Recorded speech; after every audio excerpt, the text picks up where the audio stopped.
Alright, so could you guys introduce yourselves, starting with Eric and moving towards Adrian, as Oh, on the, roll 20?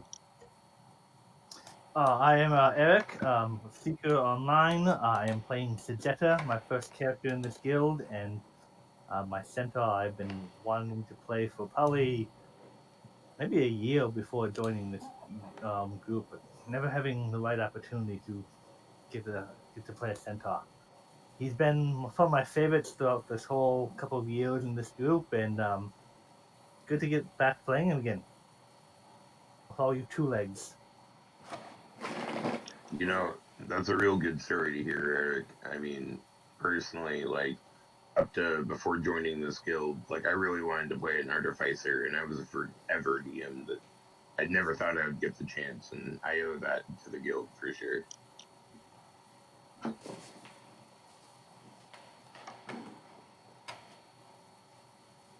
Akko? Okay. Oh, sorry. I was looking at the screen and not the thing down there. Hello. I go by Taco or whatever you prefer, and I will be playing Isabel Thompson for the evening. Isabel is my halfling lorebard, level 11. Also, my first character in the guild, one of my all-time favorites. I am here to play support and heal because I cannot take hits.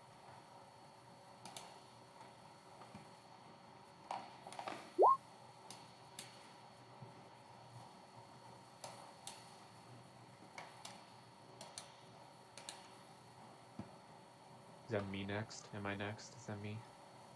Oh, Derek, Yeah, that'd be you, bag. Okay. Hello, YouTube world. I am Pike. And no, I am not raging this time. I will do my introduction calm and collective, unlike how I usually do. I am playing Durakar, a Bardbarian. Recently took a level in Bard, and I don't know why I'm here, and that is all.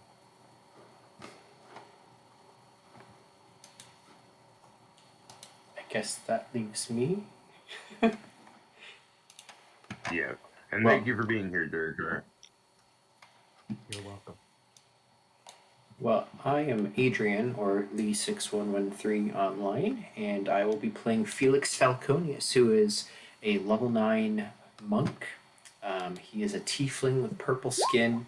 He's got kind of curled ram's horns, unlike his sisters. And he is kind of a pair of almost like satyr legs, his goat legs with hooves, and that's for the waist down, is kind of his appearance. He's got shining gold eyes. He's got, with no pupils, the way tieflings do, they're just like kind of solid gold.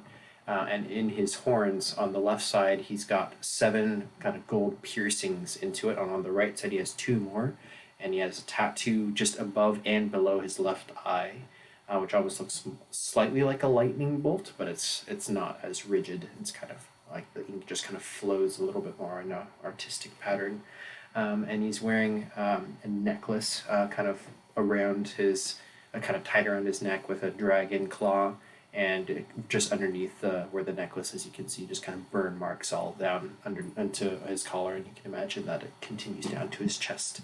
And he has been recently looking for just different aspects of the world and what he can kind of explore as he kind of gets to know himself more. And that's probably what brought him into the astral plane today. Well, some stuff is going to happen before you get there, but yes. Cool. Well, that's his mind space. Right. I really should, like, not spoiler what's all going to happen, but yeah, for sure. Alright. So yeah. So essentially how each of you guys have found yourselves here today is, I would have definitely left more room for like visuals, but I actually personally do not have a map of Medusa Smile. So yeah.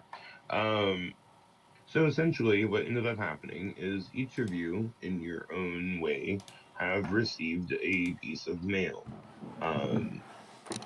Durakar, a strange rider on a broom, almost goblinoid looking, flew by and dropped a package labeled for you.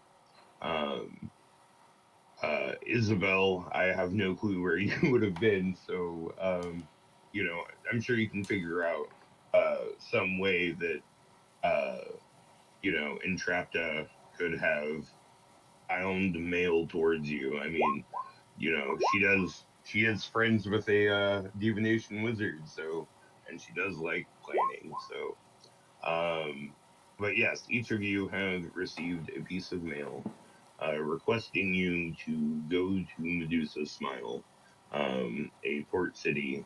It is a lovely little place just south of here. Great during the summer. You should totally visit.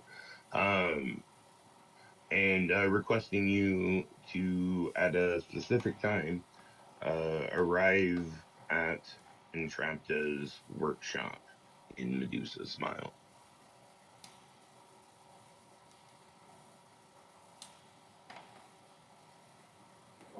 So upon receiving the letter, which he probably would have gotten from his sister, because he sometimes goes to like the main city where, so his family has a residence, and he sometimes stays with them. So he probably would have received the letter there, and grudgingly made his way back to Medusa Smile, where he experienced some of those marks that is now mar his body from scars from previous battles.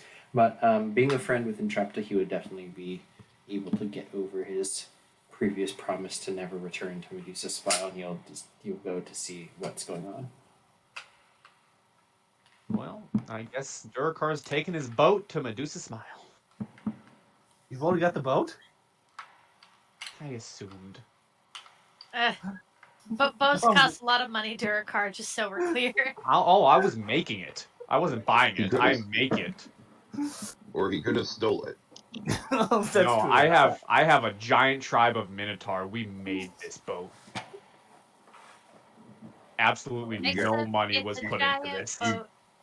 You guys like took down like a redwood tree and then like Yeah. slowly like There you go. scorched it with like fire magic and charred like chipped away at the like char to form We its do have organic a like sorcerer on our side, yes. It was an Right. epic battle between these minotaurs and the tree. Exactly. And now it's a boat. You wouldn't Spoiler be the alert, first the thing tree to get lost. fell around. Well, Isabel, who lives at home with her older brother and his current fiance, between babysitting a pseudo dragon and her brother, who can take care of himself totally, I swear. I'm not shaking my head. What are you talking about? Gets a letter in the mail and goes, "Oh, Entrapta. I haven't seen her in a while since the last time I saw her. Yeah, it was in Christmas. It was in that Christmas game. So she'd make her way up there without question to go see what's going on." You all arrive roughly the same time. Like no matter like if you would have lollygagged or there was interruptions on your way, like once again she loves to plan and she's friends with a divination wizard, so she literally made sure that like when you would receive the letter would be the exact amount of time that you would like either assertively get there or lollygag get there. Oh, real quick, just to clarify, Durakar has no idea what a train is, but there is a train horn on the boat that he can chug. Oh, that's amazing. That's lovely. Um, so you all arrive coincidentally at the same time. Um, I assume you guys go into her shop, correct? Isabel, it is good to see you again. Sajetta! Hi! I haven't seen you in so long. I've seen a lot of weird stuff since the last time I saw you. I can't believe things can get weirder than the Skyforge. That was a jarring experience, but it is all for more than just seeing myths or legends of people in flesh. Yeah, Especially it was one thing to go to the Skyforge. It was a whole other to go to Ryla, and with Morthos, who apparently is still alive. Well, not still, more like came back from the depths of hell, and then I went to Ryla.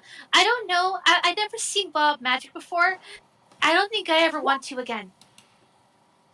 I am not familiar with Ryla, but I have seen the idiot once since his supposed death. Oh, yeah. I mean, Morthos isn't that bad. I mean, once you get past the fact that he ate the heart out of a merfolk person, and then he started a church for, well, questionable God. But he has his reasons. He's not so bad. I don't hate him, I just think he's an idiot. I don't question that, but he does have a certain charm about him. You can't deny that. It's not about being smart, it's about having that confidence that makes it look like you know what you're doing. Well, can do that better than I can. I have recognized you, or have heard of you, purple skin horns. You Is it are Felix, and must be Durakar. I have heard the tale of your exploits against the Black Dragon down here. Mm-hmm. He would Is actually pull out a spear. It's like I bought a few parts off it from some of your fellow colleagues. It has a Black Dragon spear. Felix is probably kind of walking head down a little bit. He's wearing his monk robe actually, and he's kind of coming down the road when he hears Sajeda and lifts his eyes and kind of sees the party, sees the centaur, and I feel like I should roll a history check to see if I know of Sajeda. I feel like with your time Yeah, in go the ahead. arena, you might have seen him before. The Bard's arena, I mean.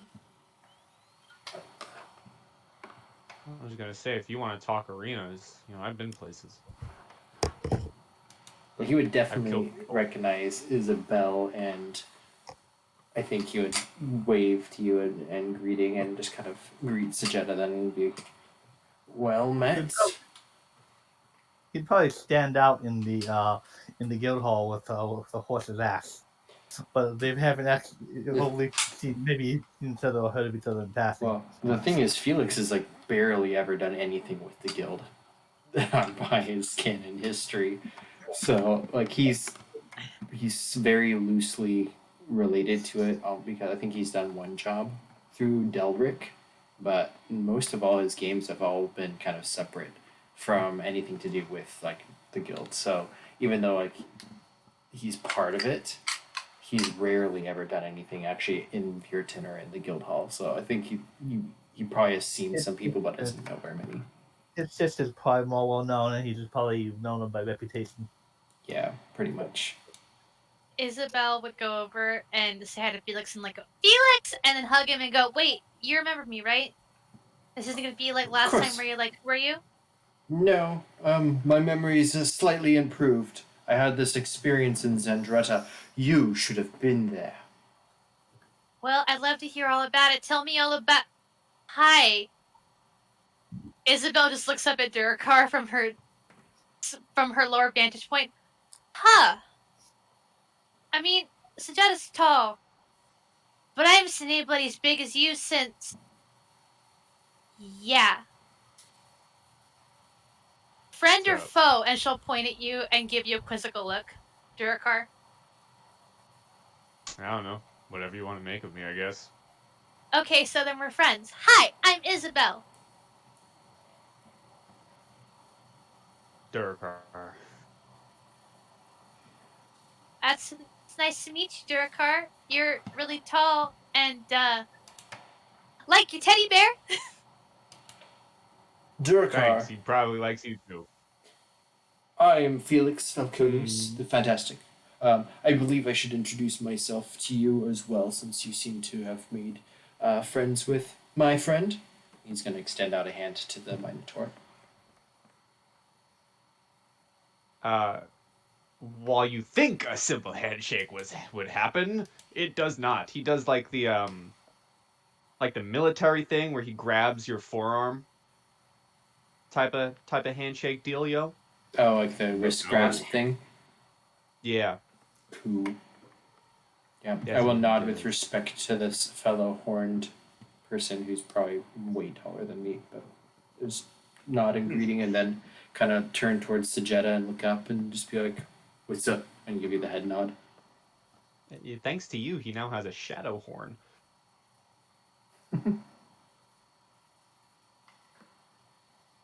Your reputation precedes you, Two Legs.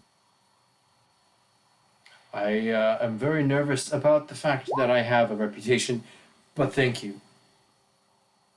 Well, if you're nervous about your reputation, Felix, Isabel says, having got on her broom by now, maybe you should work to make a good reputation. It's not as good or bad as the fact people know where I am. I'm slightly, he looks left and right. I'm trying to keep a low profile. Well, The as exact long as you opposite of your don't go sister. around yelling that you are the fantastic Felix Falconius, you should be fine. You speak wisdom beyond your ears, halfling. My ears? I will, Ears? like, Thank you. yes, he just Seems says that. strange that you would be considered was to hide your presence so when your sister is so outgoing. Well, Yes, well, we lead very separate lives now. I would assume so. Just because they're twins doesn't mean they have to act the same way. They certainly don't look the same way. Obviously, they're fraternal.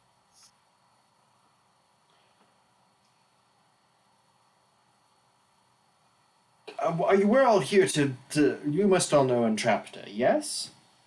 Oh, of course I know Entrapta. I know. My you do. reputation. Well, I'm going to go inside. And he will Well, that seems sidestep. like a good idea. Isabel just follows behind on her broom.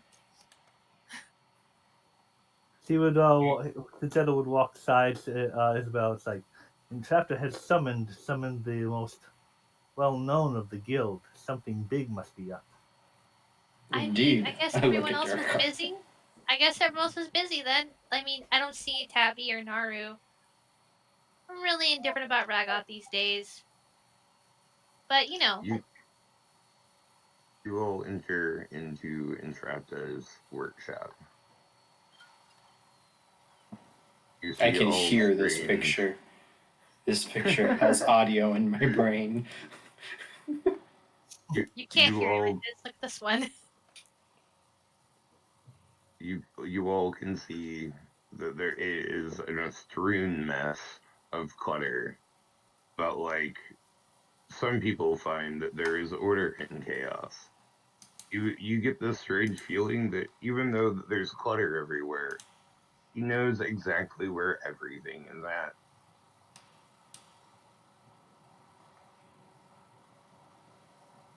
Entrapta! Hello? Knock knock!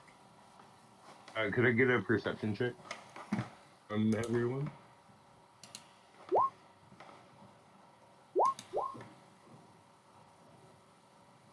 Starting off strong. Yeesh. You're supposed to be good at that. Okay, so definitely Sajetta. It's alright. The 22 was the first roll. As you walk around, you can tell that there is like dust, like so much dust everywhere. Like whoever lived here, one probably left everything on, and two, hasn't been here for a long time. Matter of fact, you can see that there are several tracks along the floor in the dust, most of which look goblinoid. But there is one track that seems like that of a middle-aged changeling.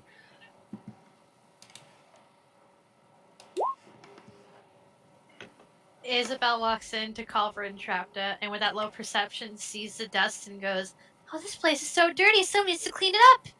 So I'll start cleaning as I'm going. Okay. Can Felix? How kind of you. Friendship runs strong in you, I see. You I do said not understand a piece of equipment in here. there's footsteps, right? Footprints. Yes. I would like to pull out my magnifying glass from the inner pockets of my robe, which stifles a bark as there's a puppy inside one of my robe pockets that was sleeping. And having disturbed it, it kind of yelps. But I pull out my magnifying glass and I would like to investigate the floor with a magnifying glass and see if I can determine the age or like how long ago it's been since it was disturbed. Yeah, go ahead and roll for something. Excuse me, did your robe Oh still yeah. walk? Oh yeah. You walk in and you straight up pull out your micro glass and start sweeping and not literally sweeping like Isabel, but sweeping with your vision with the glass and checking where it goes, and it leads up to a note like uh the majority of the goblinoid steps do. Um, and you notice that the goblinoid steps through here are way more fresh than the changeling steps. The changeling steps must have been from forever ago, where the goblinoid steps are more recent. Um, and yes, it leads up to a note on top of something. I will look over at Sajetta and be like, "Yes, it squeaked." Two legs have strange ways. Can you see this note? Tell me what you think. Is it written in any specific language? It's written in common with a single at the end language that you don't quite understand, or at least I don't think you understand. What are the languages that you understand? Abyssal, Common, Draconic, and Inferno. Okay, with one language that you do not understand, and it's just a little short thing at the end. What do you make of this? Isabel, what do you make of this? Do you pick up the letter? No, I have not disturbed the letter at this point. Isabel, who's in the middle of dusting, looks at her and goes, "Of what? Oh, what'd you find of it there, Felix?" Mr. Minotaur Durakar? Never mind, you probably can't read. Isabel will look at Felix. "Felix, don't wrongfully assume we just met him. Durakar, if you want to read the note, you can come with me if you want." I assume you speak Giant, he says in Giant.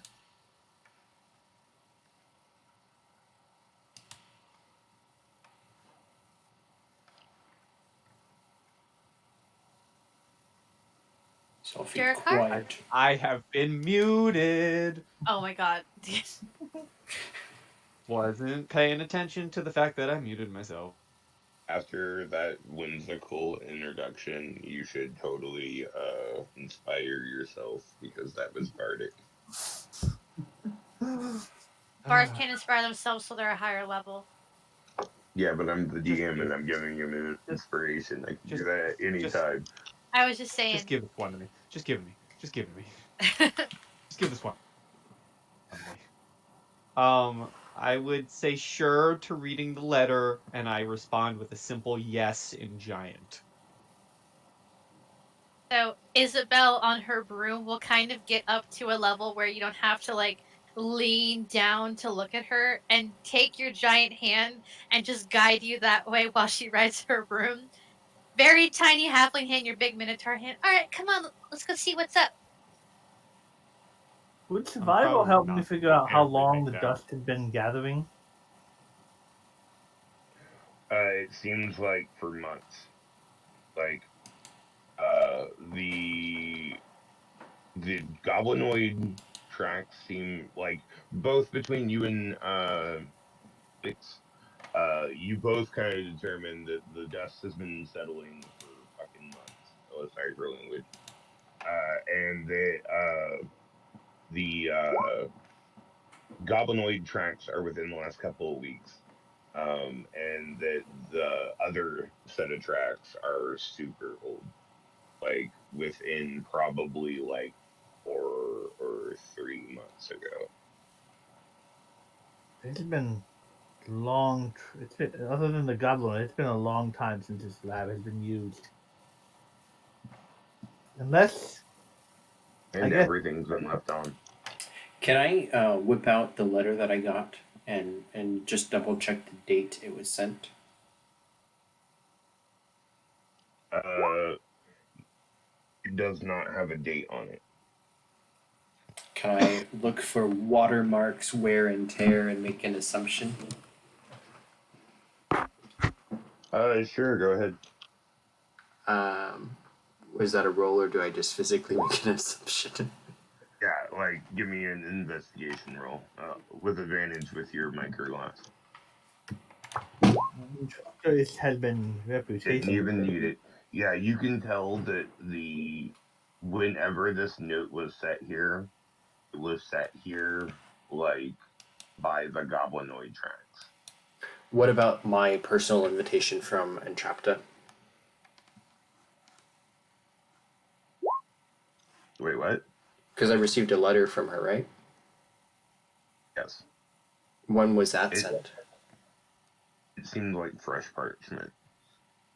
And it also, like, you knowing her as well as you do, you haven't seen much of her handwriting, but you would assume that it's prettier than whatever you got. Mm-hmm. I will like to kind of turn to the party and just be like, I'm pretty sure that whatever, we'll call it a bugbear. Is that a reasonable assumption based off the size of the tracks? He or No, she. straight up goblin. Okay, it is a goblin. Okay. The goblin that came in here, we'll say recently, is probably the one that sent us. I presume you all got a letter, and he holds out the one that Entrapta sent. Right.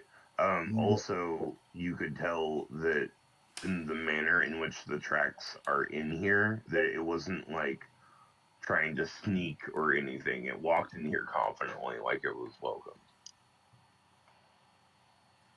I mean, I can't say I've seen Entrapta's handwriting before, but now that you mention it, Isabel pulls out her note and looks at the note in front of her. She did read it, if that means anything. Yes, of course. Now, is And, Entrapta Now, okay, so Isabel's letter is an actually written by Entrapta letter. And its handwriting is pretty, and it's as if Entrapta took time out of her day to actually write that letter, where the other letters seem like they were like hastily written by another party. Felix, can I see your letter real quick? Because I don't know. My handwriting doesn't look like it was written by a goblin, and she'll show Felix her letter. I'd like to hold them up, and actually, if she will let me, I'll take hers too and hold it up next to where the letter on the table is, and just hold all three side by side and compare them all. put his down with him?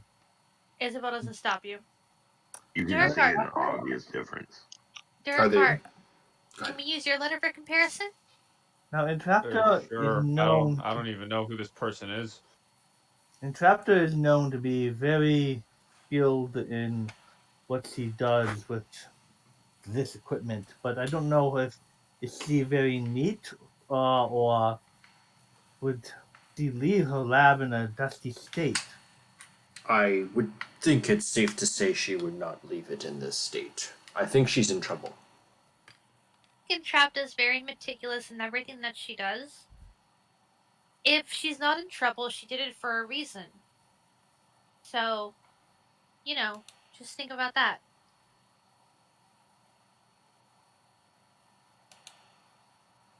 I will redistribute people's letters back to them.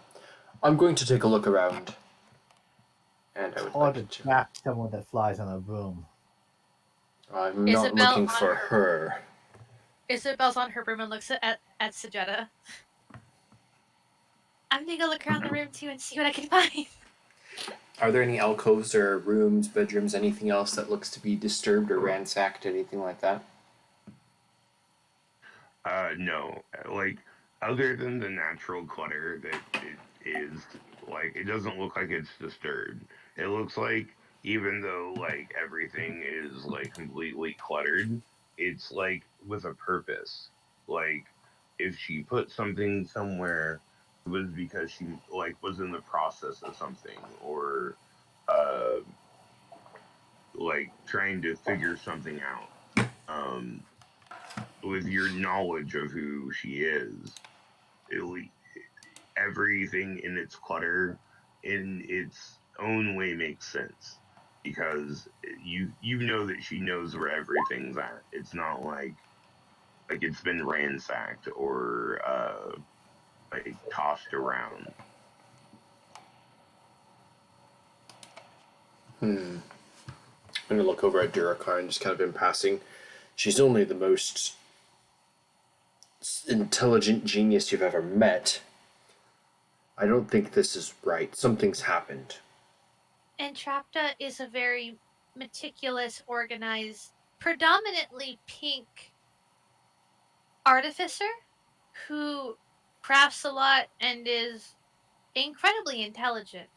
Arguably the most intelligent in the guild, but don't tell Tabby I said that. It's only because I've seen what Tabby can do, and I've seen what Entrapta can do, and Entrapta has a bit more tact, is the word. To be fair, she doesn't go around raging. Not that there's anything wrong with raging, it's just point is Entrapta. She's about yay tall. Isabel kind of like flies lower on a broom. Yay tall on a broom. Wears a witch's hat with kind of like a witchy outfit. White hair, pale skin, pink eyes. You wouldn't miss her as a thing because she's so overwhelmingly pink, and that's coming from someone who also knows Farah.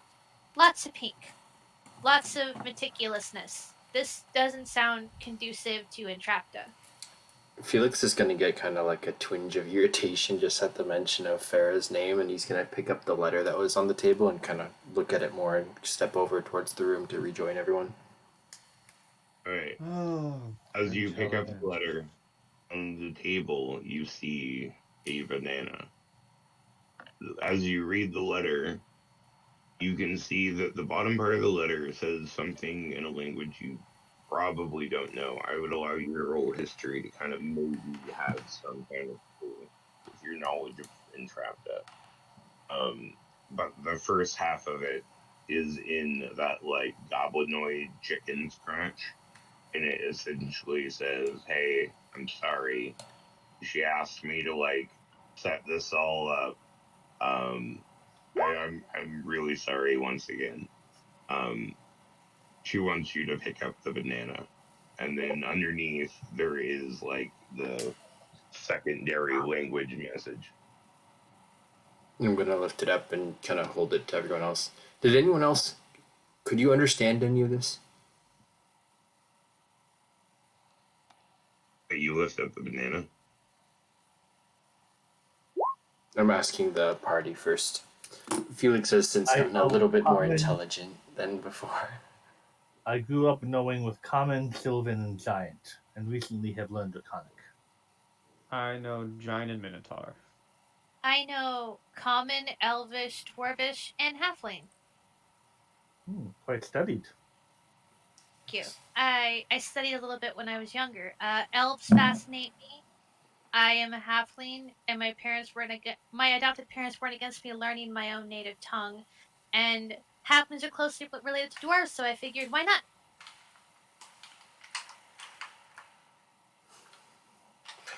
It's asking us to pick up the banana.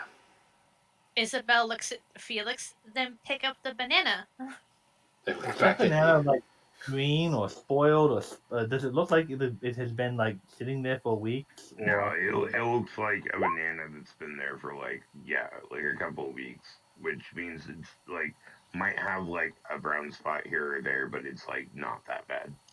I will not pick up the banana and just kind of look at Isabel. Why don't you pick up the banana? Isabel looks at you. two Well, legs. I He goes I- over the banana. I understand. I understand the concern, Felix, and I appreciate that you have the savvy and insight to be cautious. I'm just saying, we won't know unless some. Okay, how about this? We'll pick up the banana after we explore the rest of the shop.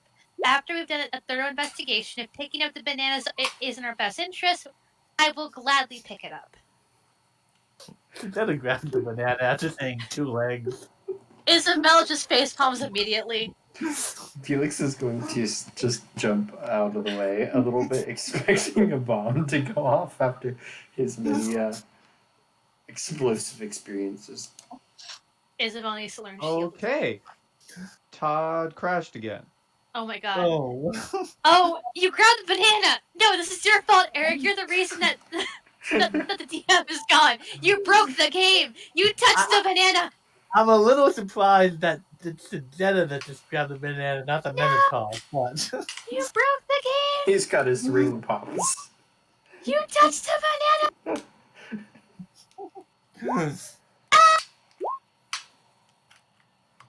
Assuming I'm not instantly killed for touching the banana. I hope not. He comes back. How we're killed by banana. Jetta would he zapped him back? Oh no, he is Oh. finally Gone. dropped out. Yeah. He'll be back He in would 2 say, Isabella, I hear your brother is engaged. Oh, yeah. Yeah, he is. Clara's nice and all, but she already took up the last name Thompson, and they aren't even married yet. Is that weird? I think it's weird. Felix We looks don't the concerned. last names are not exactly part of Centaur culture, but I am also betrothed, as you betrothed might be perhaps the best word. Oh, well, congratulations, Sajetta. I'm happy you found someone. In terms of what I just described, let me see if I can put it in perspective for you. When you get married, you share your life with somebody. Imagine a last name. Well, Okay, imagine your last name being like, I don't know, like your bow. You don't just take somebody's bow and use it without their permission. And when you get married, you're supposed to share your stuff. Granted, a bow's not something you share, but do you understand the amount of possession and covetousness that comes with going, I have your last name, we're not even married yet?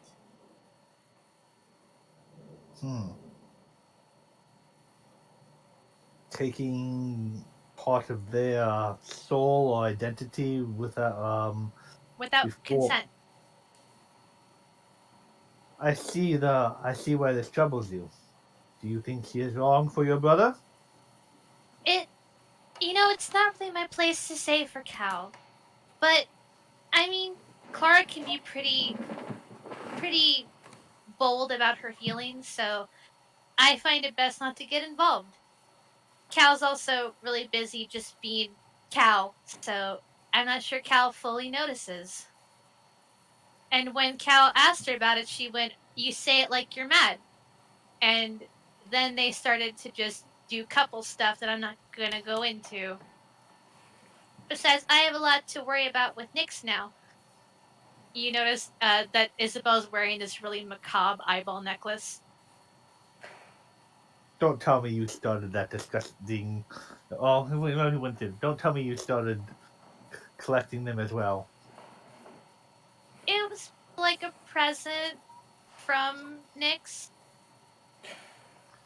I don't want to overstep my place, but if I would offer you a piece of advice, it's let your siblings do what they wish and live your own life.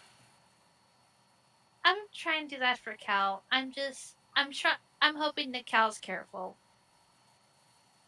Oh, Have no. you, Always wish what's best for our siblings. And he flashes a strange smile.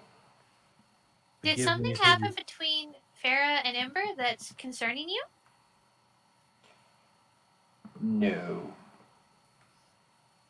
Can I roll insight against your deception? You can. I don't know if I would really need to roll deception too well. Forgive if I listen Aha! too soon, but are you alright after your own difficulties? Was that towards Felix or for Isabel? Isabel, What do you mean? I have not heard about Loki in a long time. Isabel kind of...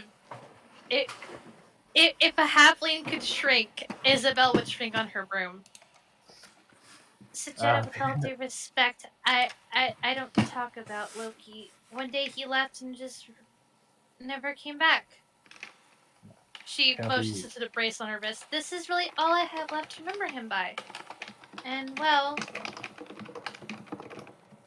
I mean, Cal already abandoned me once, so when Loki did, it was kind of like being stabbed in the back all over again. Difference is that Cal came back. Loki didn't.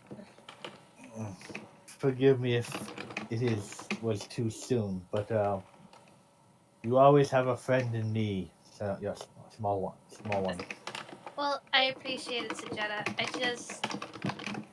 I don't know. I don't know if I wish Loki hadn't left, because there were days where I questioned the way Loki acted. But I have Nyx now, and I have Cal, and I have all my friends, so I'll be fine. I look forward to introducing you to Moira. What I call it? Moira, I think. Well, Someday. that sounds very exciting. And Felix, Isabel will put a hand on your shoulder. If it's any consolation, I don't think anybody could replace the impact you've left on my life. There's no There's no tiefling monk out there like you. And I'll give you bardic inspiration. Thank you. He's going Yes, to look Moira. awkward and He gave her name. Sajetta picked it up. Yeah, Alright, upon the banana being picked up, there was a delay. yeah, apparently. Where the when you pick up the banana, you can see that the other side of the banana has like a face drawn on it, like all like cartoonish. And where its nose is supposed to be, there's a hole. As you realize that there's a hole, you look back at where it was. You see that there is like a needle sticking in the table that was being held by the banana that slides down into the table.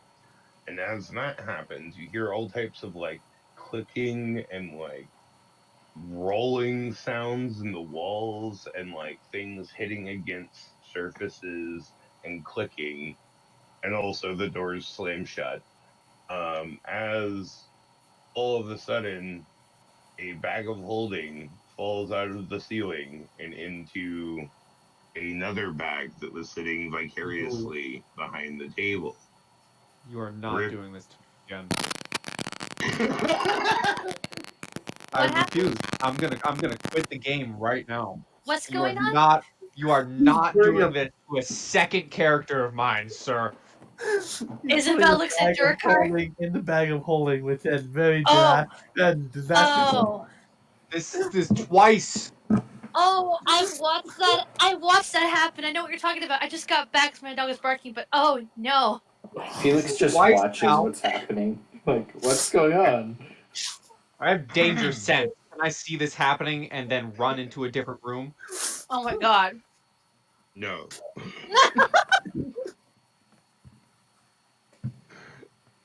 I Hey, promise you will come home in the end.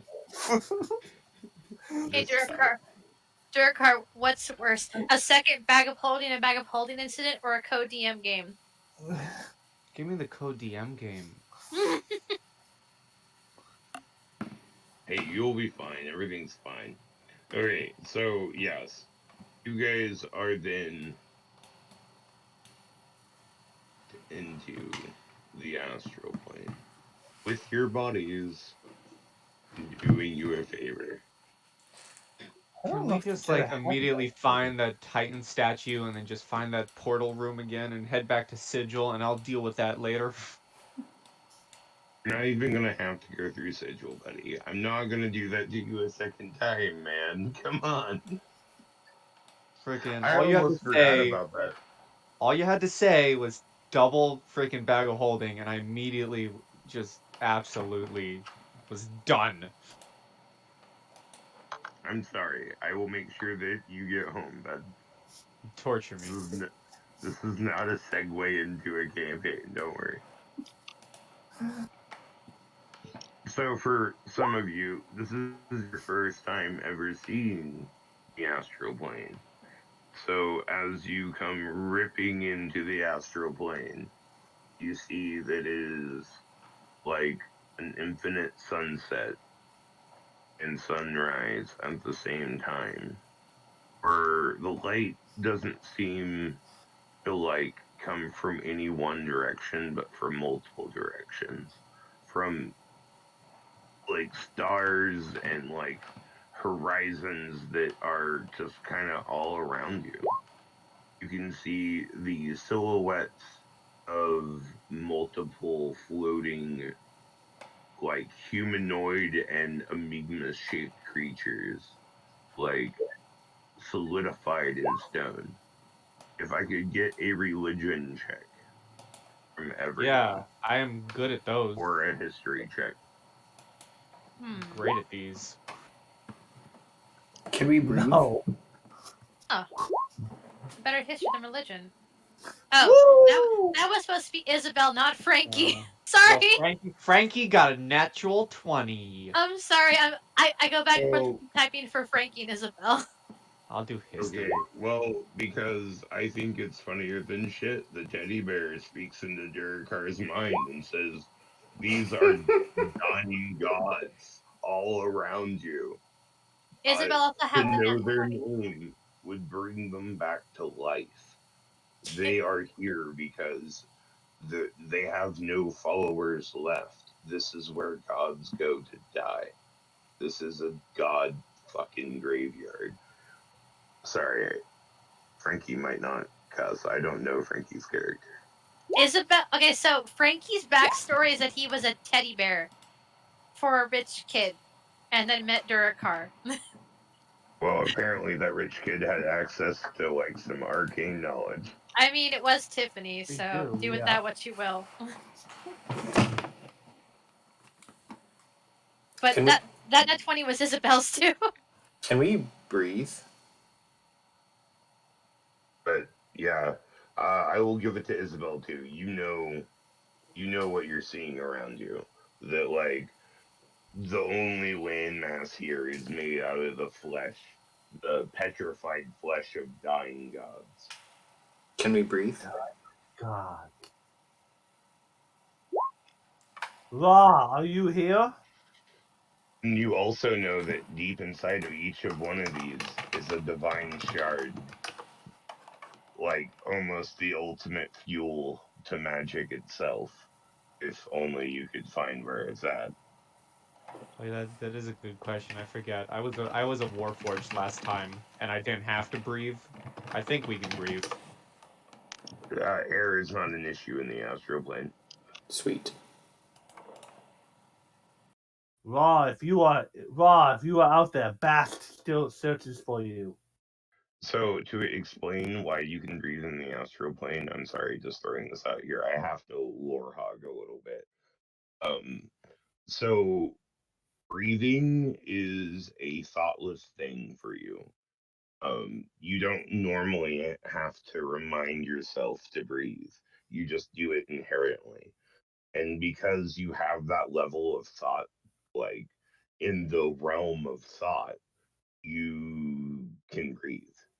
You know you can breathe because like you're just breathing. You never even thought that you wouldn't be able to. Matter of fact, questioning whether you could breathe or not might actually put you in some trouble.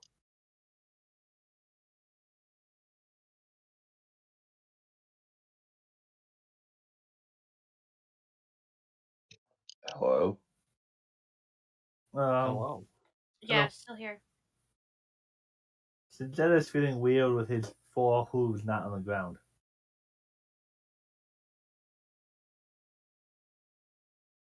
For sure. Hey, Durakar, are you sad because we're in the astral plane, or because of some other sort of baggage you brought with yourself?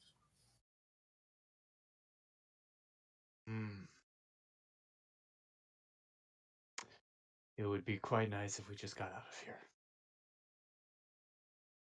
Listen, Durakar, I know we just met, and you left a very lasting impression in the first 8 seconds I met you because, well, I'm very short and I can only see so much. What I'm trying to say is, I like to try and be a friend to everybody. So if you need a friend, you can come find me. I'm not going to be too far off. I know the people that we're working with for this mission to find Entrapta, so odds are I'll be doing all the support while you go out there and hit things really hard. Just based off all the weapons I see you carrying. Shoulder pat. I know you have taken down a dragon. You are. you are for that alone makes you a worthy ally in my book. Isabel My looks at eyes. Durakar and goes, I've taken down a dragon too. It was very traumatizing, but where did you think I got this dragon scale armor from? Refers to red dragon scale armor. I don't know if you want to roll like a insight or perception or whatever to hear him say this, but Durakar would very quietly you would hear it, okay. Durakar would very quietly whisper under his breath, "You'll just abandon me like the rest of them." Durakar's sad. What? Isabel would look at Durakar and go, hold on, Sajetta, this is important. Durakar, she will look at you and fly up in your face and give you the gentlest of slaps. He doesn't go into a rage. Good, because I have 11 strength. I probably fucking couldn't anyway. I don't know you. You don't know me. Go ahead, DM. You have 16 strength here. Oh god. Oh my god. Oh yeah, because of my 16. Well, shoot. She pulls back and goes, I'm sorry. I don't usually hit that hard. Okay, listen. I don't know you. You don't know me. Let's establish that right now. But hey, and she'll hold your face in her tiny hands. Don't talk like you're the only person who's dealt with abandonment. You aren't alone as you think. Sorry, I don't mean to interrupt your roleplay. Wonderful roleplay, everybody. If I could get you guys to take your pen tool and write on the map what your land speed is here.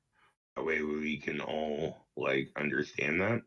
That land speed in the astral plane is intelligence times your times 3.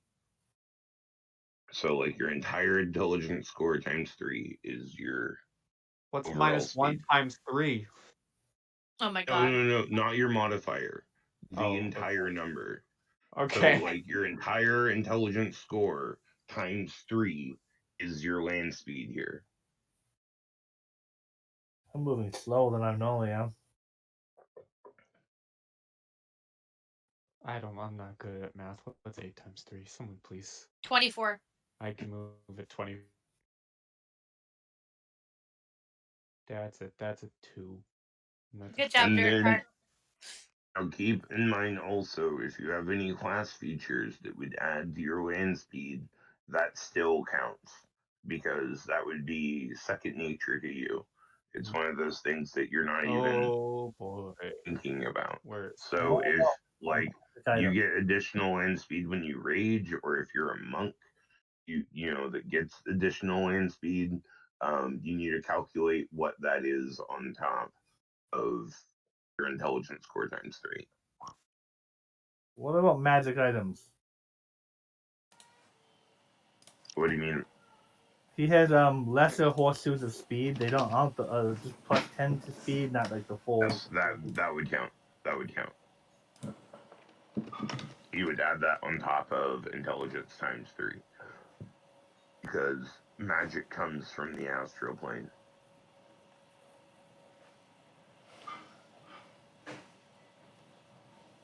Or essentially the astral plane, like straight up, like weaves the like mistral weave of magic.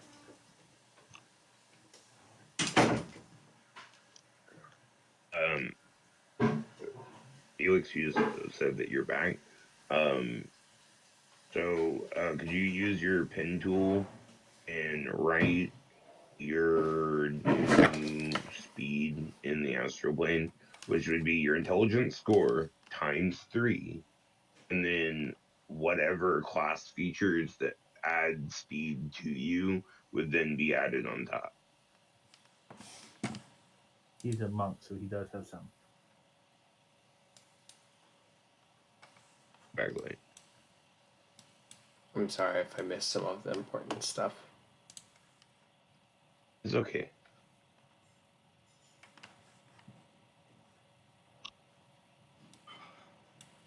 It's a miracle we can all, in our age, be like playing a game together across, like, you know, the nation.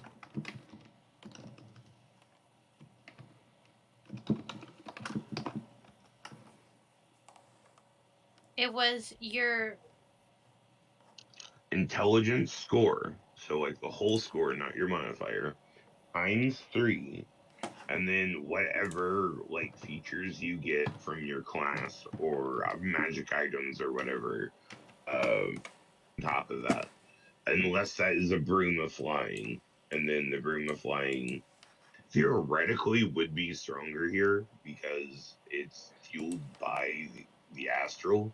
So, like, maybe that would be a little bit better, but like that's here or there, here or there. Yeah.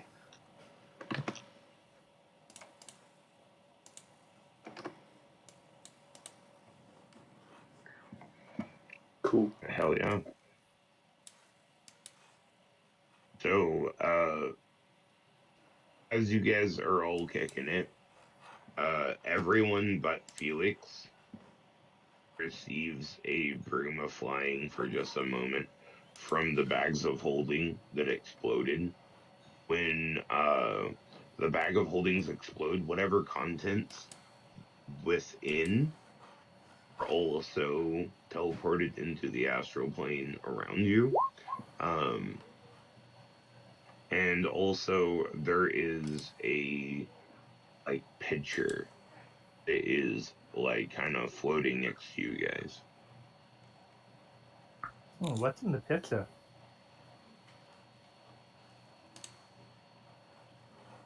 Like a photograph picture or like a picture of water? Like a photograph picture. Take a quick look at it, and if I see anything I recognize, otherwise hand it over to the guy with the magnifying glass. DM. I already have a broom of flying. Do I have 2 now, or do I just have a picture? You do not have a second broom of flying. She knew you would be here.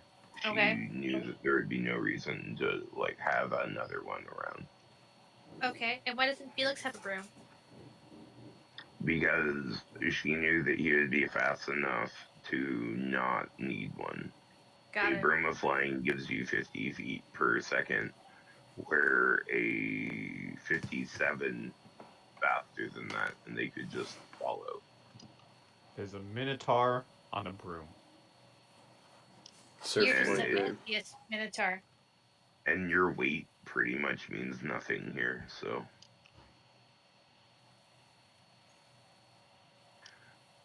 Okay, so when you look at the picture, you see this, and it seems to be a skilled painting of this. Lovely. Does it look like this is the astral plane? Yes, this looks like this is in the astral plane. Anyone see this? As he hands off the picture to someone else and looks around. Could anyone that looks at the picture give me a investigation? I'm not even gonna bother. Isabel, when you look at the picture, like someone hands it off to you and they like essentially just kind of like throw it to you and it drifts over to you like it would in space. And when you like grab it, like you grab it, it's facing the other way. And on the back, you can see like essentially handwriting from Entrapta in common that says speak your command phrase and think about this picture. And essentially, that's all that it says on it. Isabel looks at all the brooms. Is there a way to find out what each other broom's command phrase is? Yes, there are notes on each broom. Isabel will look to Felix and say, "Felix, hop on my broom real quick." Felix is going to, almost like he's swimming, just kind of part the air in front of him and just glide over to you, surprisingly fast, and he'll just kind of tag your broom with his left hand and just be like, "This is the most out of body experience I have been able to achieve." Isabel, without moving her head, will go, "Oh, try going to Ryla and breathe in wild magic surges." Sajetta, Durakar, each of these brooms has something on it that you need to read. You need to utter that phrase and then think about the picture, and then we'll go to wherever this is. Do I stick this underneath my stomach? Have you ever sat with Oh my god.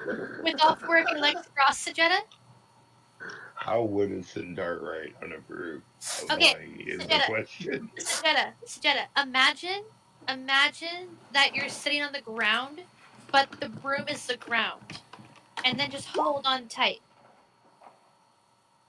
Actually, you're on to something with that.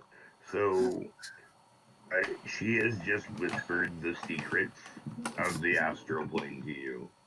Moving is essentially like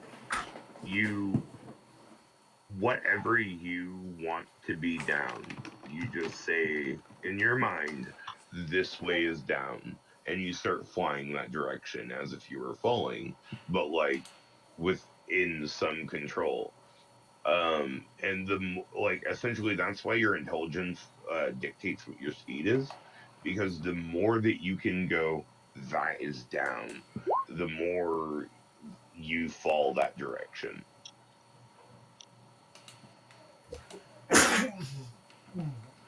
It's somewhat awkward trying to get onto this broom, but eventually he will. You're sitting down. It's fine.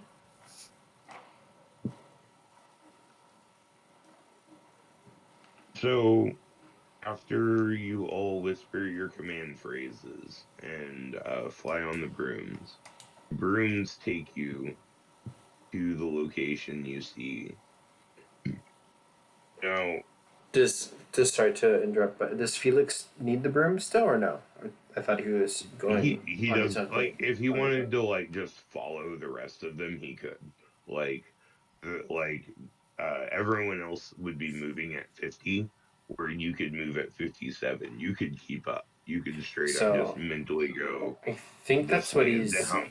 that's what he's gonna do. He's gonna hang on to the broom for a little bit, and then kind of realizing that he wants to, like, it's like when you go to a swimming pool for the first time and you just want to go like off to the deep end and go swimming. That's what he wants to do. So he's like lunging forwards and like speeding in the look of a lunge, and then he's like playing basically as he's flying through everything.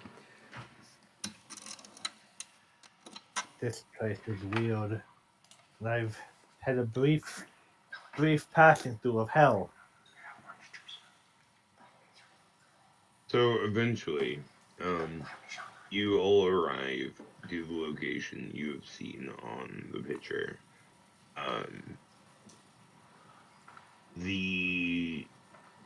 As you arrive, those of you that know Entrapta can tell where she is living in this mess, as it is. The windows are like glowing, and they're glowing like pink light. You can totally tell where she would be staying at. And out of character, out of DM, I guess, right now. There are places like this that are just like abandoned fragments of reality in the astral plane. And all of this, like down here, was already there when she got here. The like keep up top out the eyes is her actual, like, what she has built and done for like her own place while she like mines and does her own thing in the rest of it, slowly but surely figuring out its mystery. There's quite a Isabel scavenger hunt you sent us on. Isabel will look toward the pink light and mutter to herself with a giggle, "Pink power." I hope she Indeed. has a way home. Yes, we all have friends and family that we have left behind.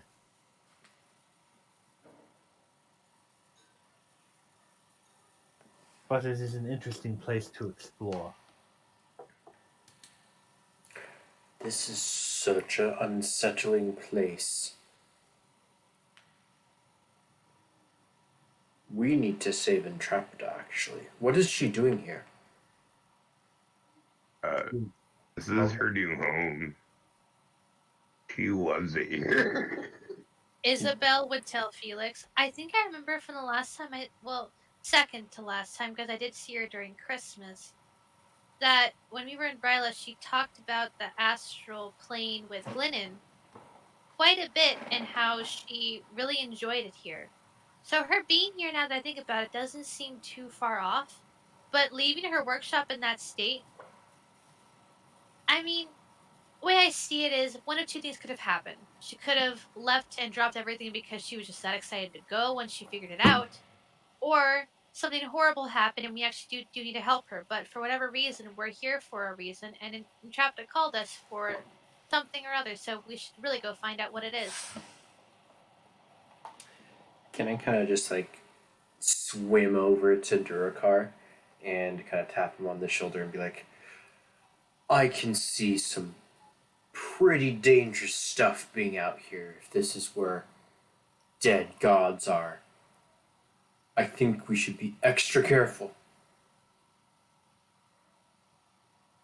Well, if I have to kill something, I'll kill it. Can I politely interject this, Frankie, real quick? Sure. I have a question also, DM. I don't understand the nature of the astral plane, but Frankie's connected to Durakar by a telepathic bond. Is there even a chance that because of the nature of this plane of existence that everyone else can hear Frankie talk? That is not only a possibility, but I get a perception from everybody? How does one send a god here? You know, It isn't. You don't send gods here. Gods just naturally go here. This is like a cycle of their life. If their followers just like convert to another thing and then like forget what their god was, then and no one remembers even what their name was. This is where they go. This I is the can't. realm of dying gods, the realm of thought. I can't believe I I get that, just but noticed Zeta it. doesn't, and he's But this trying. city is built on the body of a god, of a dead god. I just noticed that. Yeah. whoa, Some of the cathedrals are on the hands. dang. Yeah, imagine Entrapta is like straight up like mining here, trying to find something. Oh, the crystal. I mean, Zeta doesn't get the whole thing, but he wants to know how to send a god here. But yeah, I get it. Remember his name. That's all you would have to do. Bring this god back to life. You would have to remember its name, No, he which wants to. is like such a ridiculously high DC. No, he doesn't want to bring something back unless he can find Ra, which he doesn't know who is here. But he wants to send the prophets here to die. You know, Thor wants to give me a message while we're here. I've given you some of my secret plans. So, real quick, back to Frankie. Can they hear Frankie if he talks? Okay, so Isabel, you've noticed that Frankie is straight up like as he's talking to Erigar, he's like moving around and stuff and like totally animated and up on his shoulder now. Like like whispering into his ear. You can hear him talk. It's just that he's not like screaming. He's like whispering into Derek Carr's ear instead of mentally. And It's my he's like second head. literally like, yeah, like riding on his shoulder and whatnot. Hey, Durakar, Hmm. I don't want to seem like I'm being nosy. Does your teddy bear always talk like that? So Frankie, you can actually hear him.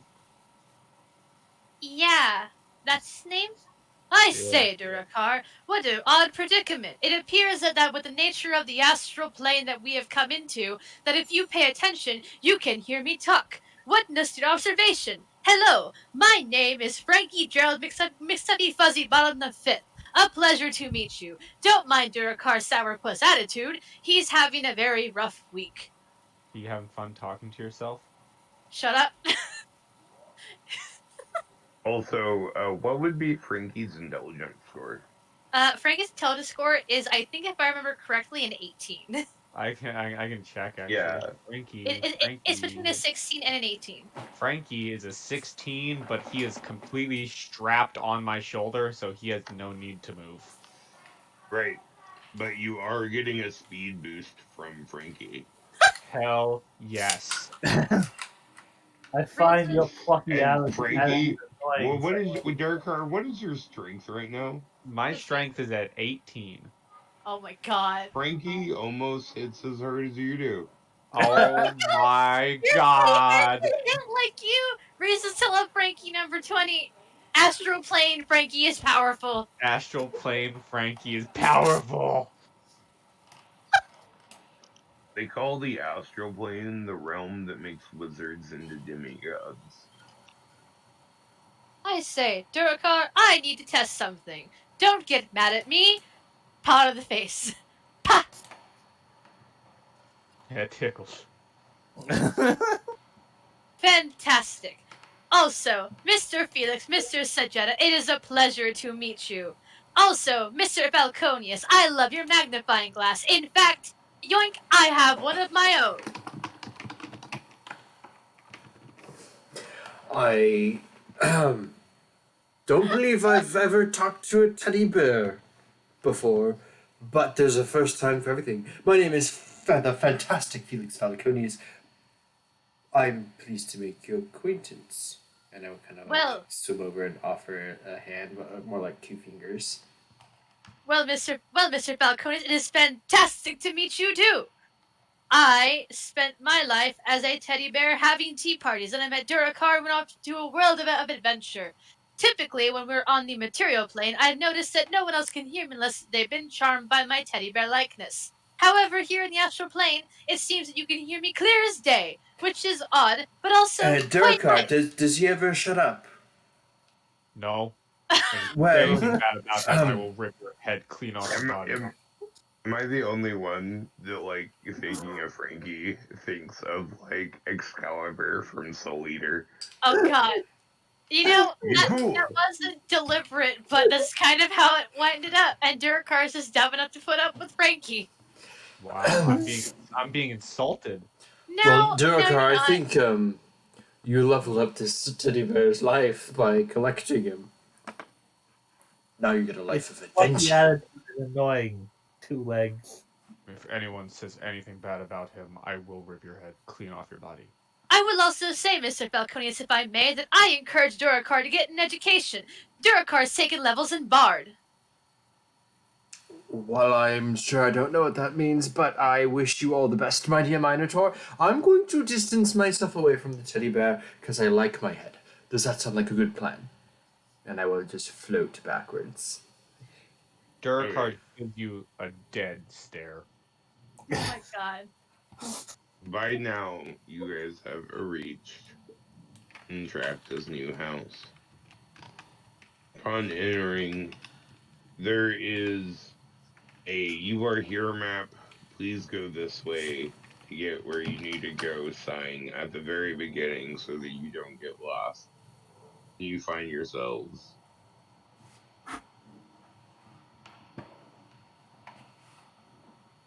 in her personal throne room.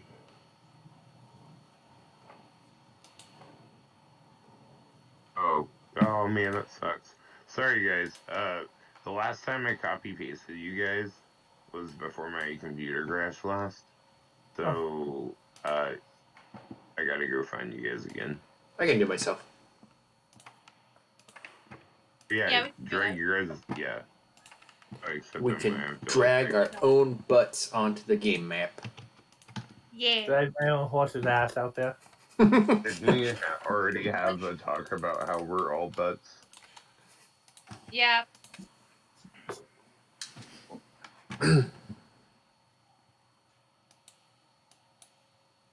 Can I be made Isabel size? I'm way too big. I'm like Durakar size. Yeah, I know. That's one of the reasons why I wanted to copy and paste. enlarge. Right. No, like, I was talking about this not too long ago. Imagine if, like, entire party was built around just enlarging one Rune Knight freaking fighter.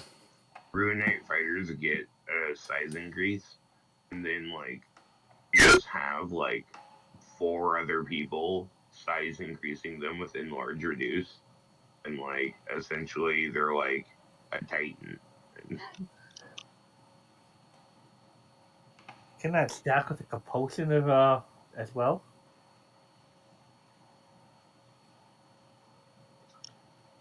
It could be a group of like the best way to run that. The most okay. Well, never mind. Now's not the time. Okay, so you guys eventually get into Entrapta's like abode where she likes to lounge, and I don't even exist apparently. On the you can screen. roll. You can put yourself on the screen. Yeah, I know. I'm doing things. It's My all right. I microphone understand. wasn't working for a And few then seconds. Frankie are busy.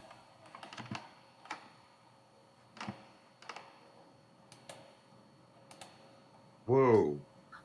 Big ol' Frankie. Frankie's a barbarian now. Hell yeah. With that I strength. mean, in a way, Yeah, he is. complain, you bet Wait, he no, is. yeah, okay, never mind. Hold on. So, because Frankie has strength of 18 of a medium-sized creature,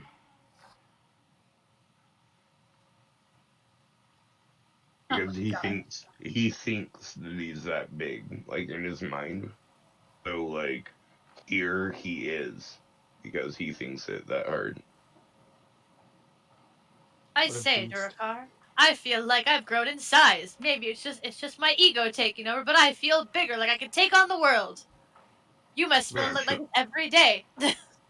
Yeah. actually, Now you for hit them. those same rulings, Elizabeth is Am a I little bit a taller. giant? Oh my gosh, okay. yes. Go ahead, Durakar.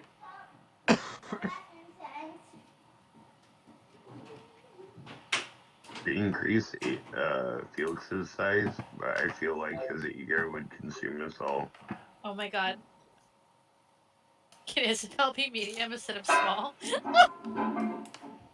Yeah.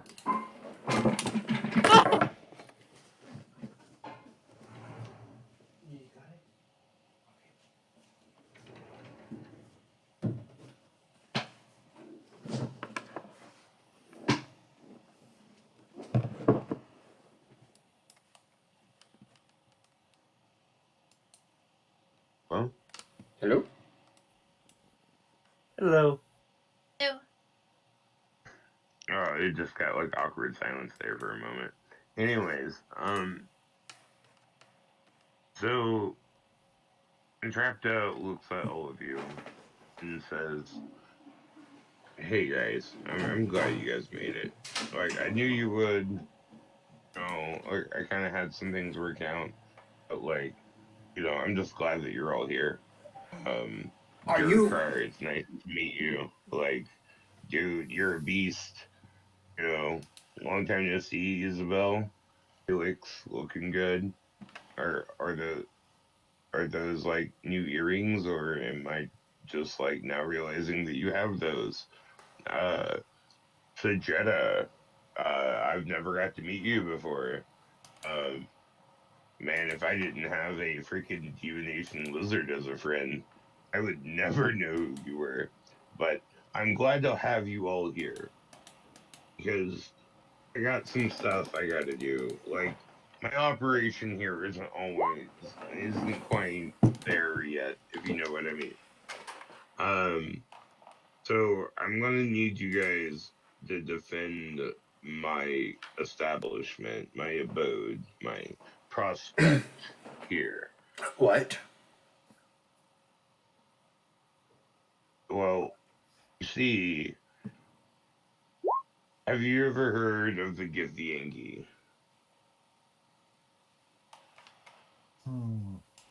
Isabel looks at I Entrapta and goes, actually have. Oh, You Entrapta. actually have. You mean that race No. of people that associates with mind flayers? Actually, I- they hate and hunt mind flayers, but Whisper, yeah. I Well, think they're the Githyakei I need to kill, actually. Mind Flyer. They're allies of the Dark One. they're essentially astral space pirates, and out of the Gith race, they're kind of douchebags, and they don't like me being here. I would really like it if you guys could, like, you know, distract them for a minute while I, like, set up a better, like, defense here. Um, they just keep on coming at me, and I just have no time anymore. I'm constantly trying to, like, keep these pricks off of, like, my, like, prospect here, and I have no time to get anything done. And, like, if you guys could, like, keep them off for a little bit, maybe I could set something up where I have a better standing here. And we can get something going in this plane. You imagine what our artisans or our any academics really trying to better themselves. You're pretty much immortal while you're here. Disclaimers with that, but, like, you're almost immortal here as long as you don't die or leave. Um, the amount of time that offers, it's a wonderful place. Um, but there are a lot of pricks here. If you could hold some of those pricks off of me for a minute, I'd be really grateful. Uh, sure. How do we go back when we're done? I'm not sure. I'm I totally know sold on the vibe of your new place. she waves her hands at you, kind of like jazz fingersly, and goes, "Okay, I know that's a thought, but I have found my way back. I know a way out of here." And she goes, "Just in a couple of rooms over, I have a permanent portal to the fire plane. And I know that sounds scary, but I also know my way to the city of Brass. And from there, I can find my way into a place that I also know a way out of, where you guys could find your ways home and back to where you all wanted to go, and whatever future thing you want to do, I can get you out of here. It's fine. It's no big deal. Like, Maybe fire plane I was in before, not hell. I don't have any issue with fire fire. plays like hell. I know you don't, but, like, even then, like, trust me, it's in a way that I can get you out pretty quick. You wouldn't have to worry about too much. Like, I can just hand wave you guys out of here. It's all right. Just do Well, this favor for me. where are they at? Shall we go knock on their door and tell them there's a new queen in town? Is the It's- city of Brass ruled by a demon that was missing for many years? Entrapta looks at you and says, the city of Brass is ruled by many ruling factions on layers. Though they're willing to wheel and deal, though. And with those that are able to show a little bit of financial interest, they're able to get some good deals going. Don't worry about it. I got you guys. Just Hey, just get trying to this find my done bearings. for you. After escaping the prison book, we went to what I thought was hell, but it may have been the fire plane. But you are a member of the Githyakei has become a second tribe to me. You are a member of that tribe. I shall aid you in your request. You have my bow. You have my Someone knuckles. Oh my god, and I have axes, dear god. I'm gonna heal and inspire. So I guess I'm one of the elves, but I'm a halfling, so You guys all got here by my broom. So We shall be the I would fellowship love it. of the plains. oh my gosh. Now, I'll wait. as you guys, well, do you want this moment real quick? Because I'm gonna segue here pretty soon. While you're talking, Frankie's going to say to Entrapta, or to Durakar, but with Entrapta there, I say, Durakar, her hair is more pink than anything I've ever seen. Hello, my name is Frankie Gerald. Time to remember the full name. Frankie Gerald McSubby Fuzzy Bottom the Fifth. I am a teddy bear detective extraordinaire and Durakar's dear companion. I'm gonna increase the length of the name the next time we play. Do it. I'll memorize it, I promise. You know what? I'm just gonna call you Frank. Or you know what? I have a question for you, Frankie. We need this. Why don't you take off that suit? Because I have nothing else to wear, Lady Entrapta. You're a Yeah. bear. What's Yeah. wrong with you being naked? You have successfully dodged my Donnie Darko reference. Anyways, Oh my god, shut up, that's so great. Why are you wearing a suit bunny outfit? okay. Anyways, so as you guys are talking with Entrapta, like there's a sudden shake and everything starts to like rumble for a moment, and she like rolls her eyes and she's like, "There they are again. Seriously, please take care of them for me. Come on." Felix is gonna jump down and start doing push-ups to see if it's hard. Wait, what? Is it hard to do push-ups in the astral plane? Not really. Okay, what is your strength and what is your intelligence? 12 and 14, so combined would be 26. No, that's not how that works. Oh. It's not quantum black. I wish, bro.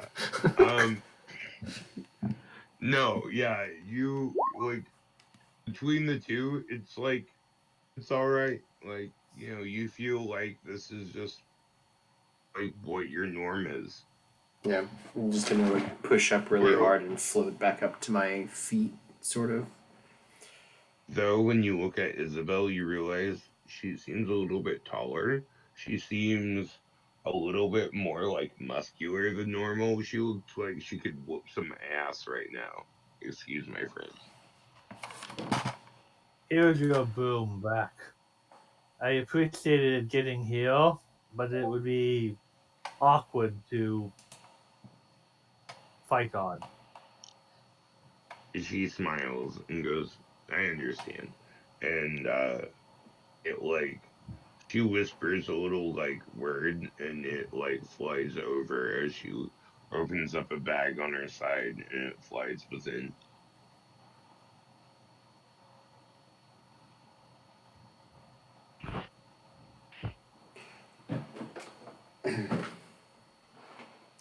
Well, I guess the Gith are knocking.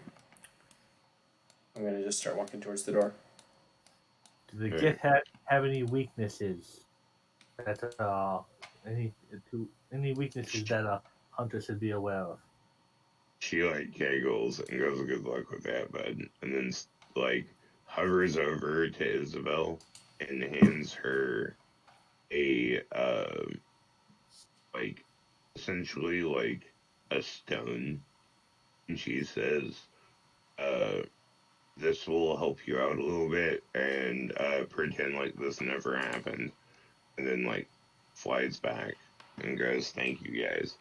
So essentially, what she just handed you is the spell storing item of the artificer, like level 11 ability, and it essentially has 14 uses of cure wounds on it. Sweet. So just stone of spell storing. Yes. This will only last for the session because she'll probably use that again at the next long rest to do whatever. I have a stupid but funny question. But also, in all actuality, until the next time I play Entrapta, that would be actually active because she does not rest here most of the time. Stupid but funny question. Go ahead. I don't think I'm going to use it, but just because it's funny and you said Frankie's bigger, can I get like the stat block of like a brown bear for him? Just like this stuffed teddy bear mauling someone if I wanted to.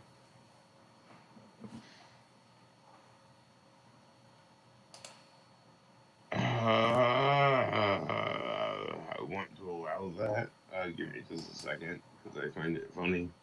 While you I don't think I'm gonna use him, but it's just really funny to imagine because he's bigger. I was thinking maybe he could have a punch attack, but my first thought was to just go to like brown bear. How about yes, add a punch attack to this character sheet and use intelligence instead of strength. And then for the added damage, add intelligence instead of strength. And that would be his ability to throw a punch right now. Since his intelligence is what, 16? Yeah. So one more thing. You said it was 14 slots of cure wounds. Are Yes. what? How do the levels on that divvy out? Is it just whatever I need in the moment? It would be considered a level 1. Okay, so all level 1. Right, but it would not consume a spell slot. Okay, so it does not consume a spell slot. Got it. And also is not considered magic, but producing magic. So if you say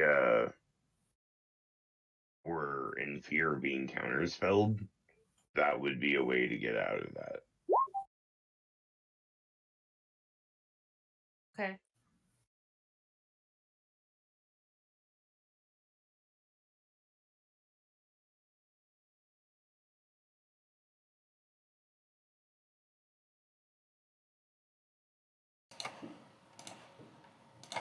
I would like to open the door and look outside.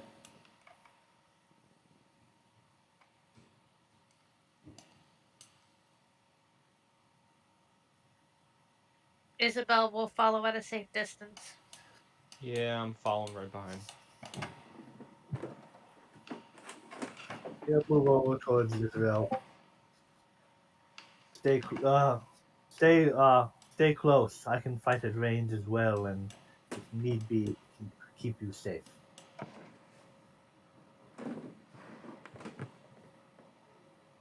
I'm sure the men and Felix can handle themselves. I just realized I've been muted this entire time. So as you look out into the distance, you see that there is some form of aerial ship approaching Entrapta's new house. Can I just kind of tap Sajetta on the flank and just be like, "Can you shoot it down?" Not with one arrow. We need a ballista or something bigger for something that size. Isabel looks at Sajetta. Have you seen the kind of spells you can cast? Sajetta, you know you can. I assume this is a very large ship. Very It large. is a full-blown, like Githyakei pirate ship. I can make using druidic magic to turn one normal arrow into mini arrows, but that won't.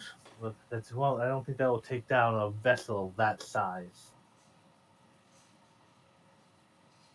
No, realistically, it would not be able to do that. Your best hope at this point would be to approach it and take out the crew. And we can just float, right? Yeah, like in the astral plane, like you at any given time realistically are deciding what your concept of down is. And you can change that at like mid action as your move action. And it kind of takes an intelligence check. But like roughly you'll be able to get wherever you want really pretty much easily.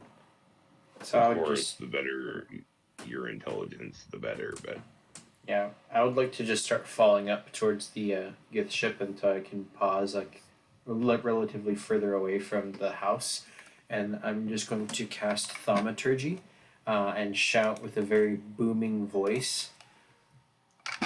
Please leave. This is now an occupied homestead. Be off.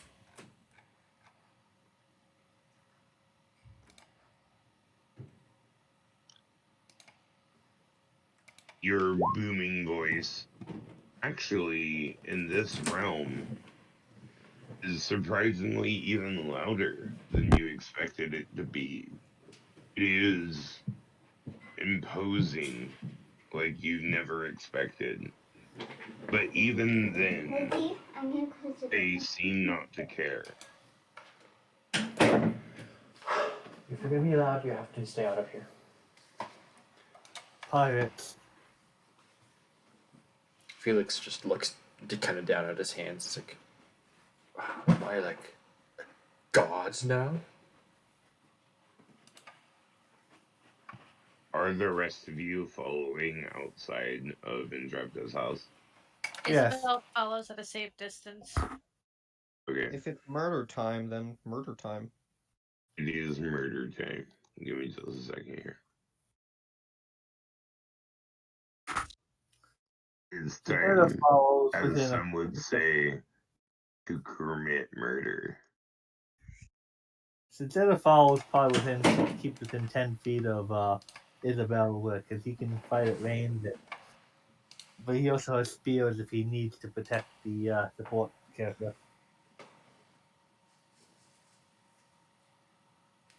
And he likes his two halfling friends. He still remembers Nick hugging his leg. Yeah.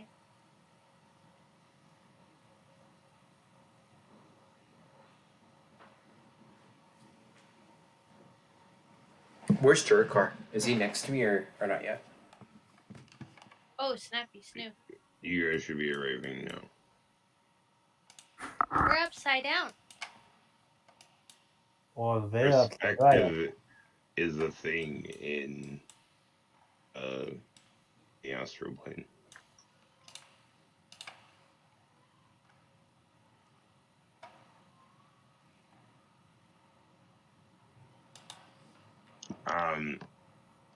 Could I get everyone to roll initiative here in just a second? Let me get the initiative counter up. Yes.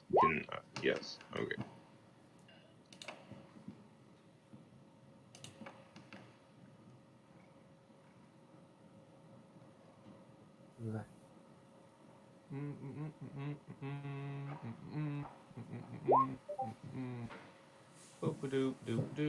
Initiative.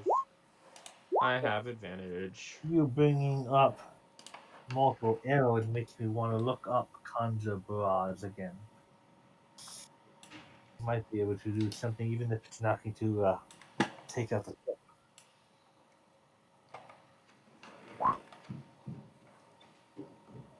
Conjure barrage, non-magical movement.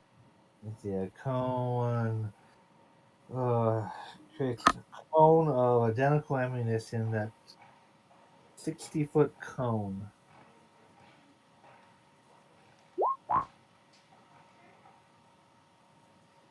$3d8.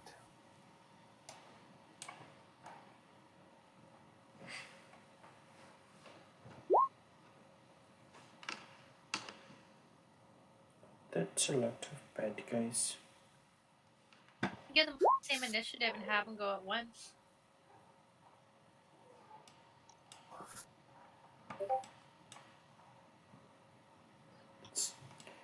I would prefer that they did not. If they all go at once, they could single a single target and then just like completely demolish a person. It is imperative that you try not to have them all go at once.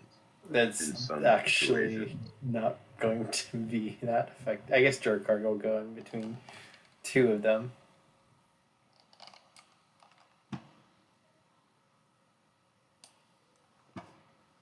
And I'm real sorry. Just a moment. I need to go to the bathroom. It won't take long. Quick pause break. Felix will just look back at the party and be like, shrug. I guess we're gonna do this, and then just lean backwards and continue to fall up.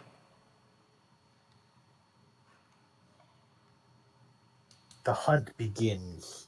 I have not hunted space pirate before.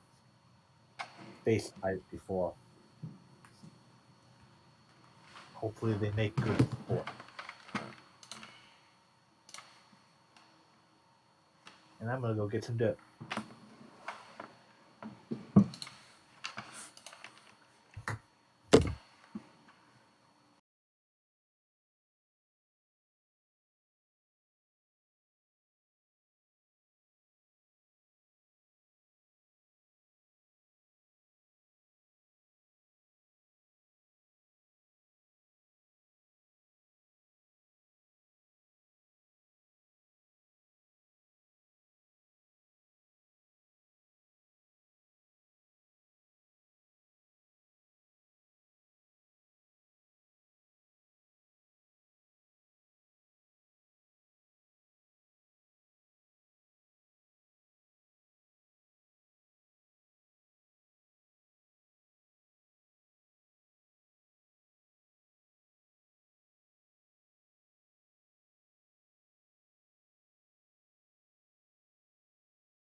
Bye, everyone. I'm back.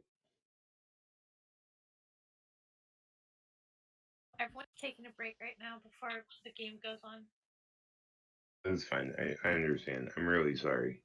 Like, the older you get, the harder it gets to hold. And it just like randomly comes all of a sudden, and you just kind of really have to use the bathroom. You know what I mean? Like, So good.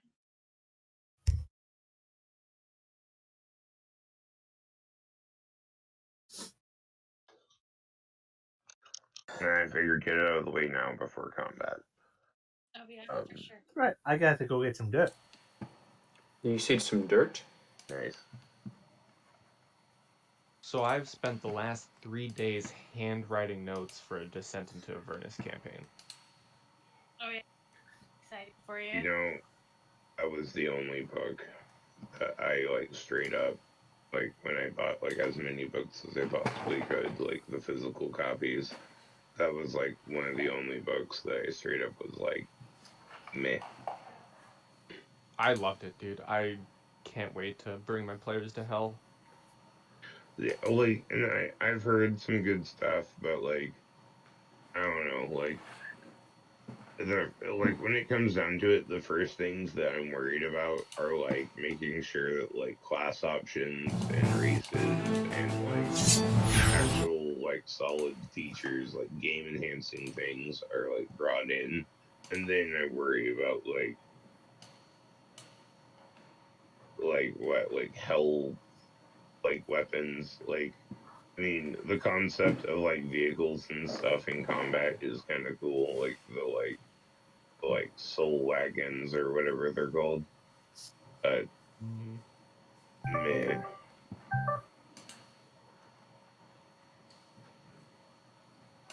Once again, all I want is like a 5e official Spelljammer. If you want the stat blocks for the Infernal War Machines, I can give them to you. I mean, I could look them up if I really wanted them, but I think they would be fun to use in a one shot. yeah, I agree. Like anything additional is awesome. But like, I get really excited about the books that add like new class options or classes or options really like just like the like single like the concept of a one shot book really just I'm I like if I have some money at one point like I might eventually buy it and like look into it and all that, but like I will go for something that like adds actual like content over that. It's like horse armor for me. Like I don't buy too many of those campaign books like Avernus or Straw and things like that as well. But I did buy Salt Lost because it had all the ship combat stuff and somewhat oh, clarifying and more detail on rules for actually having sailing. well, essentially what I see Wizards of the Coast doing right now is essentially like with every book that gets added, not necessarily every book, but a lot of the books, they're adding context to worlds and settings, and they are essentially hinting towards the bigger picture. There's a reason why every time that someone mentions Spelljammer to Jeremy Crawford, he gets this like glazed over eye look. He can't wait to release Spelljammer. But like for Spelljammer to be a thing, you need every setting to be fleshed out. You need like Greyhawk to be fleshed out. You need Dragonlance to be fleshed out. You need Eberron. You need Faerun. You need all of it to be fleshed out because all those places exist in the crystal spheres of the material plane. Like the material plane has all those settings in their own like either solar systems or galaxies with inside of crystal spheres that is travelable through Spelljammer. Like Spelljammer in itself isn't just its own setting, but it's a setting that links all the settings.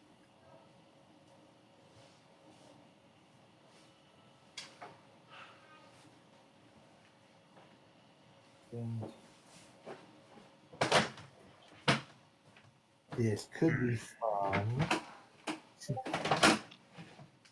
We're good to go. Are we all back? Mm-hmm. Right. Yeah, we're good to go.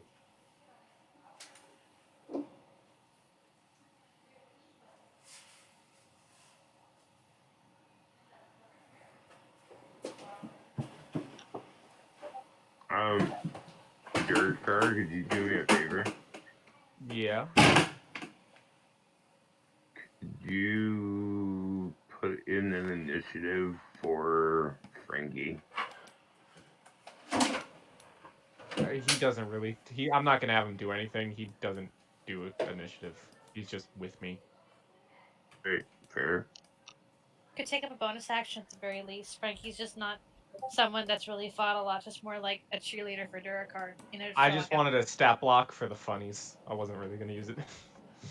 Wait, well, this particular setting, it would actually be fair for that to happen because anything that has the ability to think is stronger in the astral plane by being of a certain intelligence or a certain wisdom. Frankie's not really a fighter though. He kind of just chills with me. Maybe he I do is the and I do haven't I tapped do into it yet. I do the killing. He does the talking. That's this dynamic. Yeah, the trick is making him shut up. No need to make him steal Durkar's glory. Oh my gosh. All right. So are we ready to go? Yep. Yep. Let's roll. All right. So Jetta, you get to go first. I'm reading this right. Volley said you can use an action to make a ranged attack against any number of creatures within 10 feet of a point you can see. You must have ammunition for each target, but may make a separate attack roll with each one. So if I like killed a point here, I think I could attack every single. I think I could attack all 6 of them. Is that correct? Could you post what is the attack? Volley. It's the hunter feature. Look it up. Am I misspelling that?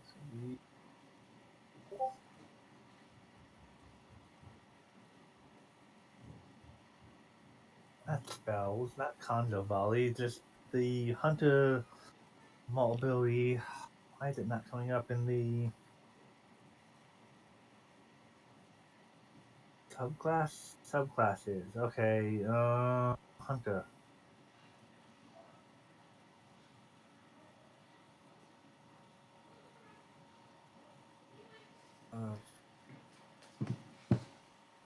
I just copy and paste it.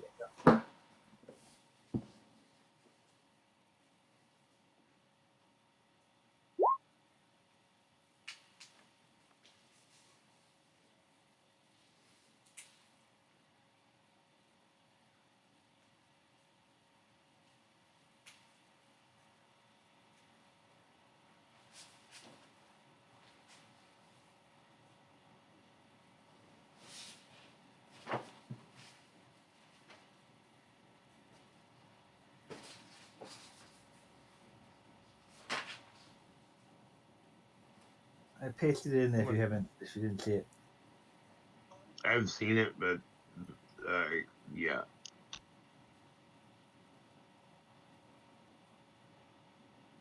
All right. Could you make me your deck roll then?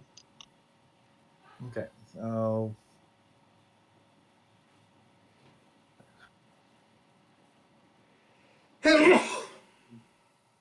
1, 2. Do I get to do all 6 with the volley?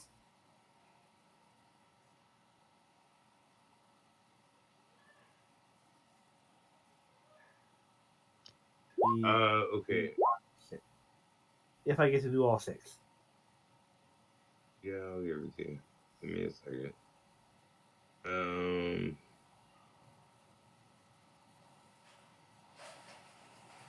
Yeah, all those hit.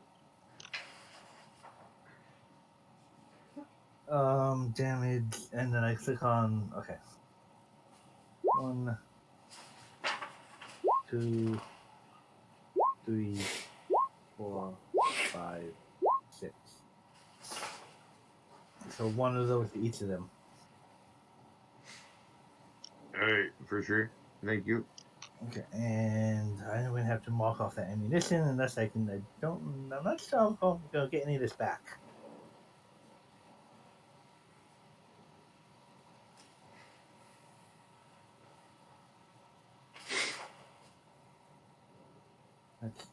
Let's keep track of it in my character. Yeah. And that's all. He's going to stay close up to. Oh, I guess whoever looks in charge. I should have done this beforehand, but I will. I did it in the wrong order. He will hunt his mark. Who this guy looks like he's. I can't see him. He's inside. So I should have done this first, but he will hunt his mark. This guy. Should have done it the other way. Oh well. I'm done.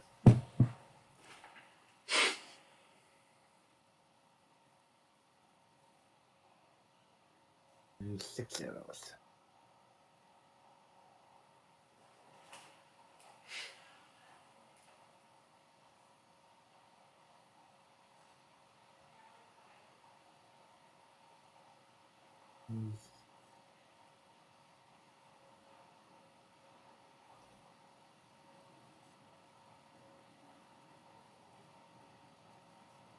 Not hearing anything from our DM. Is he muted or internet issues again? I'm currently trying to reduce all the HPs so that I can keep track. Sorry.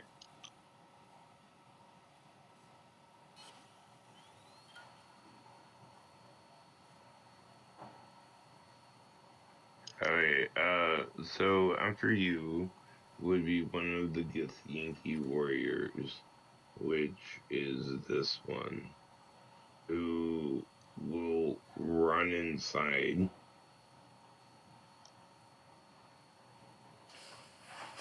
and, things happen. After that, the entire ship. Oh, whoa. Okay, hold on.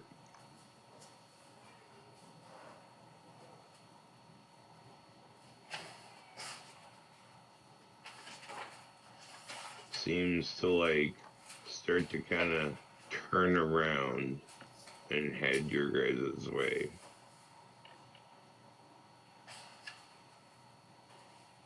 And then that is that guy's turn. Well, between your voice and my elves, we got their attention. Yeah, for sure. And then all of a sudden, this guy moves over and starts doing stuff. Essentially, spinning his turn to move the ship closer. And then it is Durakar's turn. How lovely. Well, I have 24 movement. Is that correct?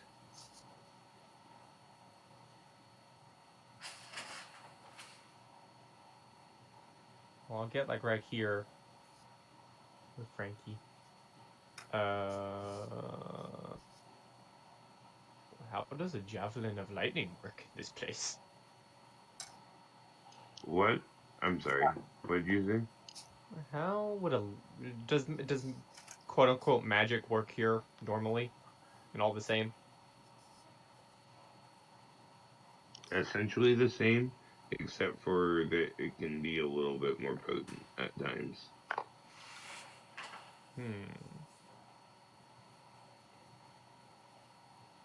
Interesting. Let me see what I have in my disposal.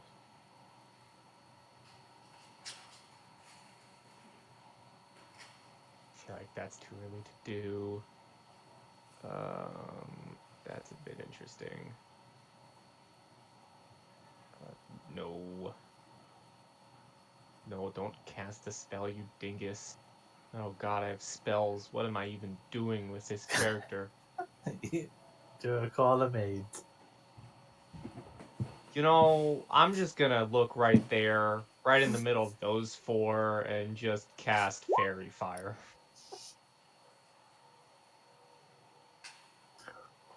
What is your DC? I ain't got no fucking clue. It didn't even put one on my sheet.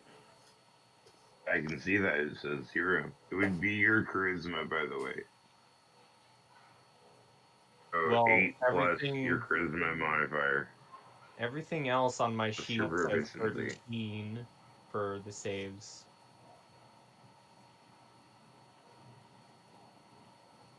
Okay. So, I don't know, man. I have 1 level in Bard. I don't know what I'm doing. Cut me some slack. I mean, it's alright, bro. What's your As long as proficiency? you don't tell me.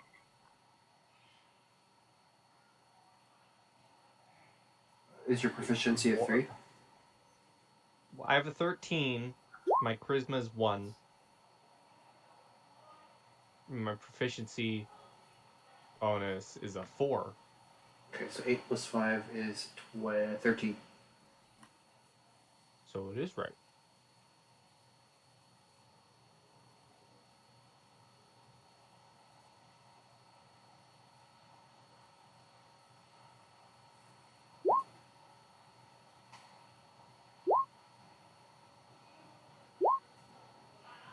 Hey.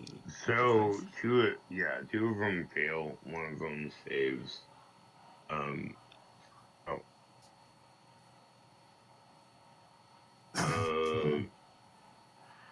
This one fails. What was the damage done?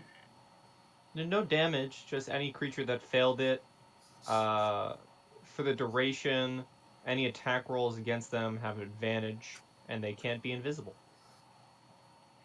Okay, so, give me a second. No, doesn't seem right. Okay, so where Fairy Fire did some damage. Okay, I will put little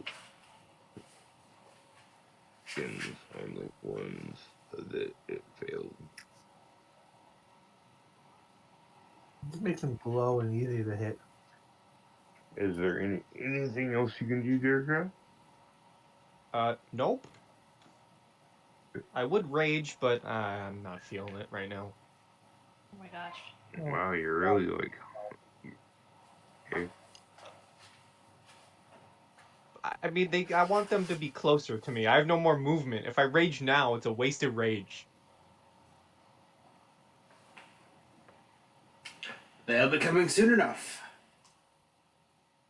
Okay. So it's this Githyankei's turn. And it's going to move to about here. And then as a bonus action, it's going to Misty Step Here they go. over here. And then as an action, Do you want to make me like normal size too? I'm not supposed to be that big. it's Well. going to what? I think I'm Oh. probably supposed to be the same size. Yeah. I'll fix it here in a moment. Just give me a moment. And it's going to make 2 great sword attacks at Durgar. That's illegal. No, that is literally its ability and its birthright as a Githyakei warrior. Does a 20 hit? 20 does, yes. Okay. So 5 slashing damage plus 7 psychic damage. I have to make what is it, Constitution saving throw from concentration. Wait, your concentration for what? Fairy Fairy fire. fire's a concentration spell.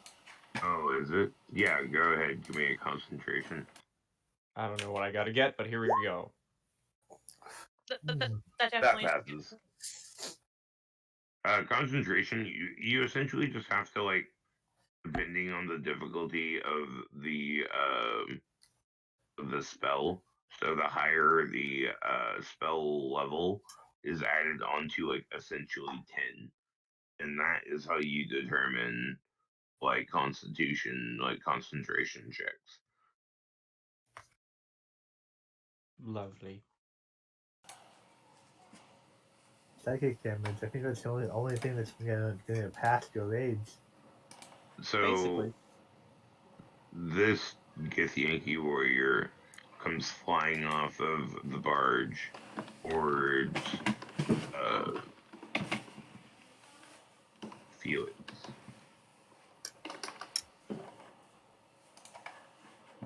Bring it on. And it's Bring it going to on. make. Wait, hold on. Let me double check some stuff. Okay.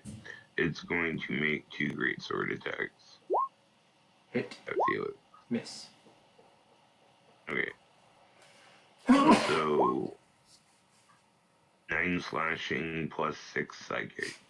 I would like to roar out and flames spit out from the open wound, and he needs to make a dex save of 12. That seems pretty low, but it is what it is. Alright. Just a second here. Oop, and he fails. Yeah, so just flame spouts from my literal blood that comes out, and then I just recoil and hold my head as well. And I take 15.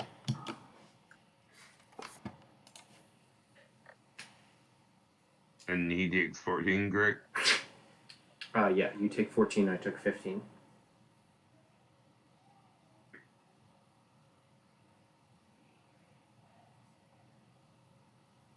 The next Githyakei, the one that was over here, moves over here and goes to attack Felix as well.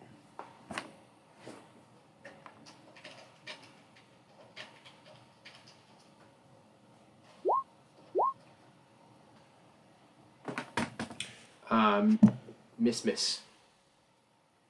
Sweet. I'm glad to hear. Okay, that was his turn. Isabel, it is your turn. Okay. Isabel. Let's see. Okay. Seeing Felix get hit, I'll call out to everybody. If you need healing, just say the word. I And I need will- healing! Ow! Okay. Felix would say that, but he technically doesn't actually out of character, but it's up to you. Okay.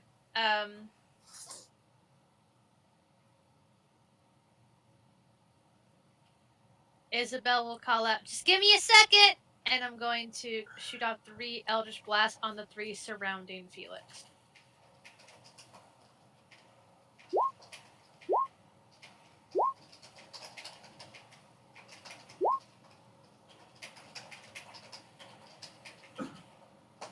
Ooh.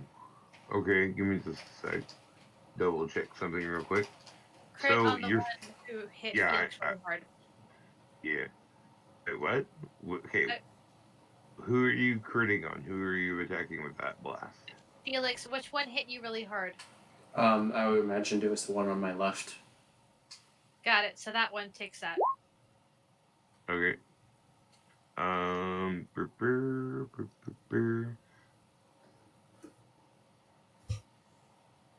How much is that with the crit? The way that Adrian does it?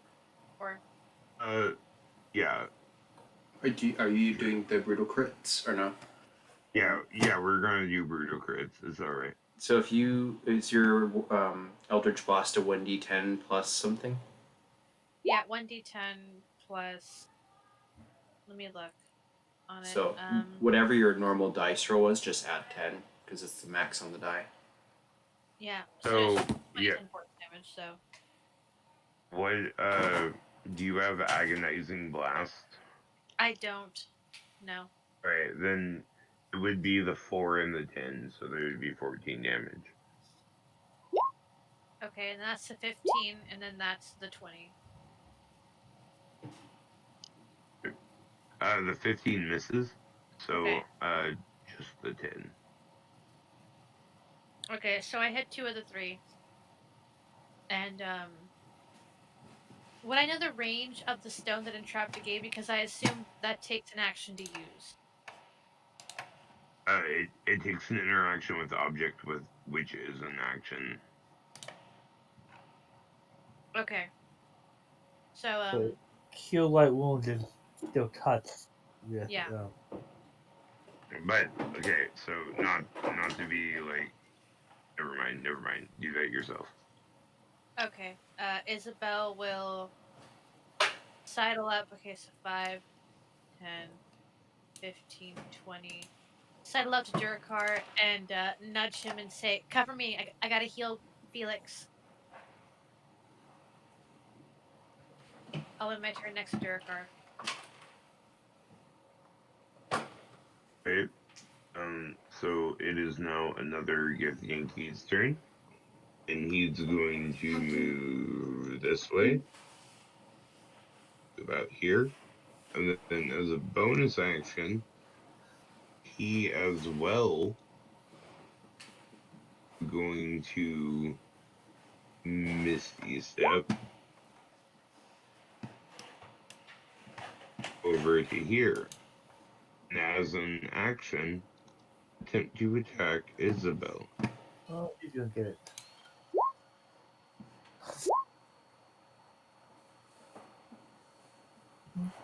I assume both those miss. Yeah, they both miss. Sweet. Wait, Felix? With this blood kind of spitting out of his wound. Is this guy 1 square away from me, or?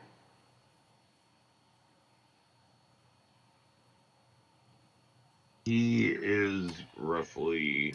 So he's out of my range, right? Yeah. Okay. The one by Isabel? Yeah. I think for him, then I'm just gonna shout, "Sajena, get him!" And then I'm going to flurry of blows on these foos right here. I'll try to take down this one first because he's already wounded. So I'll do my first brass knuckle strike against him, and my second attack on him, and then I will flurry of blows, and I will try to kick him 2 more times. So 3 attacks on him and 1 on him.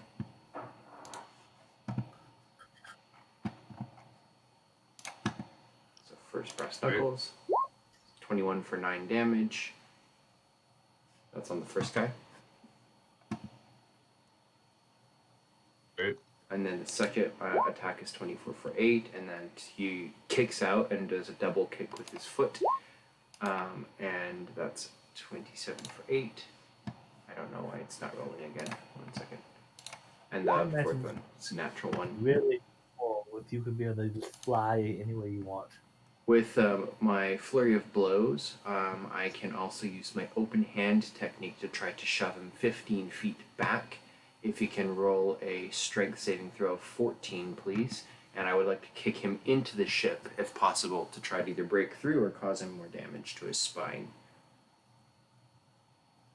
Alright, so what do we need to roll again? DC 14 strength, as I'm kicking him potentially 15 feet. So that's, yeah, so DC was 14. So I can kick him 15 feet backwards, and I would like to kick him into the ship if possible. I don't know if that would be equivalent to fall damage or... You're doing this? No, this guy. This one? Yeah. Okay, hold on. Okay, so, that would be about 15 feet. Yeah, but can I kick him into the wall? Like, would that be able to give him like an extra die of damage or something, or is that not possible? hold on. What I'll do with that is I'll roll a secondary dex check. If that also no, he's able to like predict it and Oh. like Like runs get on the wall. himself back up. Like in the astral plane, the like how falling and momentum works is will based. So he's able to like will himself into not completely smashing against the wall. Okay, no worries. I did 16 damage to him and 9 on the first guy here. And that's my turn. So the Githyakei that just watched that happen is like, okay, and looks at you with his beady black eyes and moves towards you, screaming in a language you do not understand, and attacks you twice. Both hit. The 23 and the 21. I swear if you fall again, dude. So that's 17 and 18. That's 35, I believe.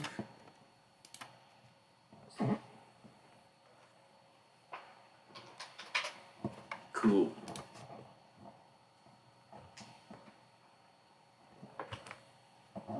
Okay, that's his turn. Sajeda, it is now your turn. What do? You've seen this break out into bloody conflict, and chaos has ensued. Unfortunately, I think I have him Hunter's Mark, and he's inside. So I won't be able to use that. But this one is attacking my friend. So he is going to. Can't you, as a bonus action, change what your hunter's mark is, or am I like? If I kill them, I think I can switch. I can use a bonus. Yeah, okay. Change it, but I have to kill them to switch it to a new target. So I'm just gonna take my focus on him and put 2 arrows into him. Get off leave my friend alone. Oh, I suppose my. There we go. So 2 arrows to him.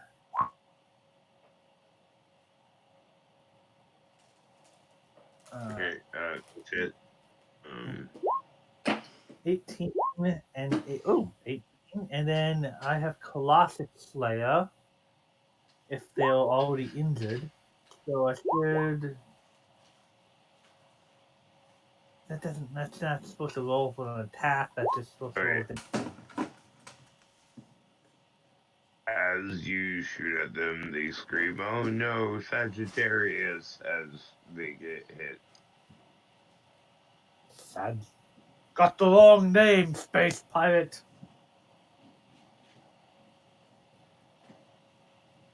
Yeah. Isabel giggles Two upon legs. hearing that. 2-legged space pirate.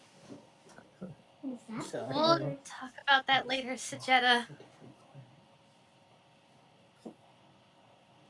Did you mark in order which ones you were attacking? I put both my attacks to the. Mars looks like. So the Okay. 18 and the Colossus Slayer, so that would be 36. Okay. So 18 damage to him twice. How do you kill it?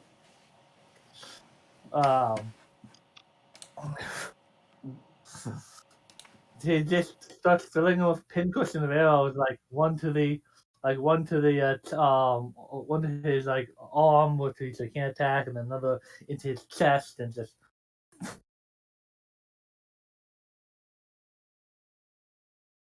Okay. So yeah, he dies. You turn him into a fine pincushion. I used 8 arrows, and I don't know if I can recover them yet. So.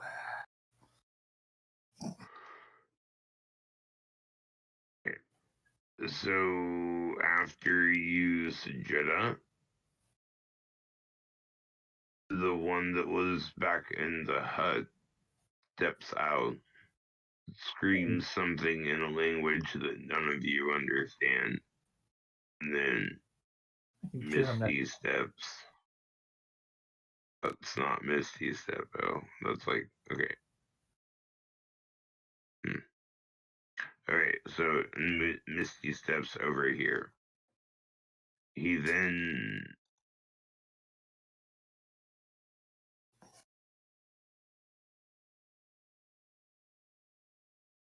essentially just sits there for now. So, onto his friend. It was the captain. He runs out there and then runs over to here and then screams some stuff to the other person right here. And also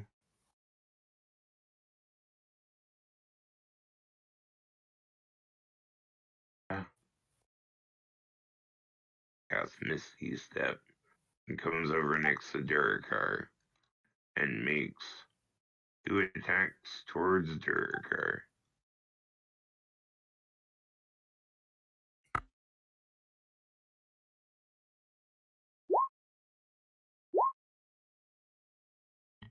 Oh, come on, a 16 just hits. Well, hey, man, at least it wasn't both of them. So that's going to be 9 slashing and 12 psychic. He cuts you with this long, shimmering silver scimitar. Yeah, pretty weapons. It's like some triple S style stuff.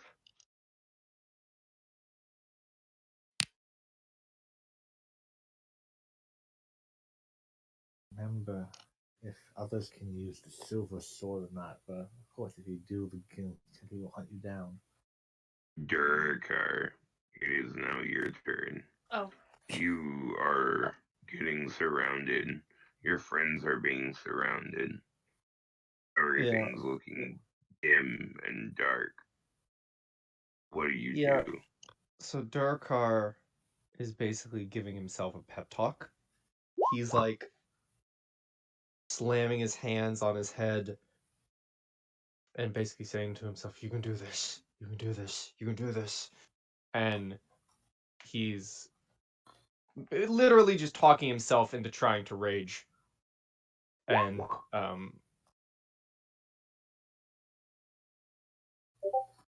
and he says to himself, Has Durakar turned into the Hulk in game? Yep, this is what this is. He kind of closes his eyes for a second and very under his breath says, "Do it for her, Durakar, do it for her." And then looks at Frankie and says, what was the word she taught us? What was the word? I can't remember the word. Safety word? Durakar. Sorry. Yes. Nis, yes, yes, Nis, yes! And I will go into a rage. Big reveal, Steel Barbarian. Which unfortunately drops the fairy fire, but now that means I'm in a rage, so I don't care. Does Yeah, raging drops all spells. You It can't means you concentrate can't when you're cast raging. Yeah, I can't concentrate. Okay. He's too angry to care. Well, you can't cast them. I didn't know about concentration. So I am going to take a swing at the first guy in front of me, and then another swing at the guy to my left.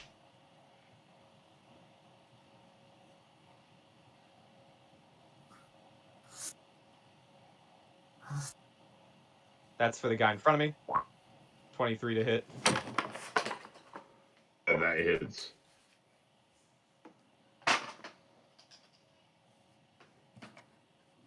For a lot of damage. Hold on. So, how do you want to kill that guy? I just go into my rage, breaking all sadness and upset I had, and I just cleave him in two. Like not like As your not like axe, not like not like halfways, by the way. Like I'm doing Mortal Kombat like fatality, like straight down his head to the groin, straight through. as your axe comes down onto his face, he realizes that he done goofed, and for just a moment, that single GIF understands what fear of an inferior is for just a moment. And then in that moment, he knows what it is to be a heretic and is cut in complete Yes. blind. Purge the heretics, and then I'm taking another attack at the guy next to me. Okay. For a That 24. also hits.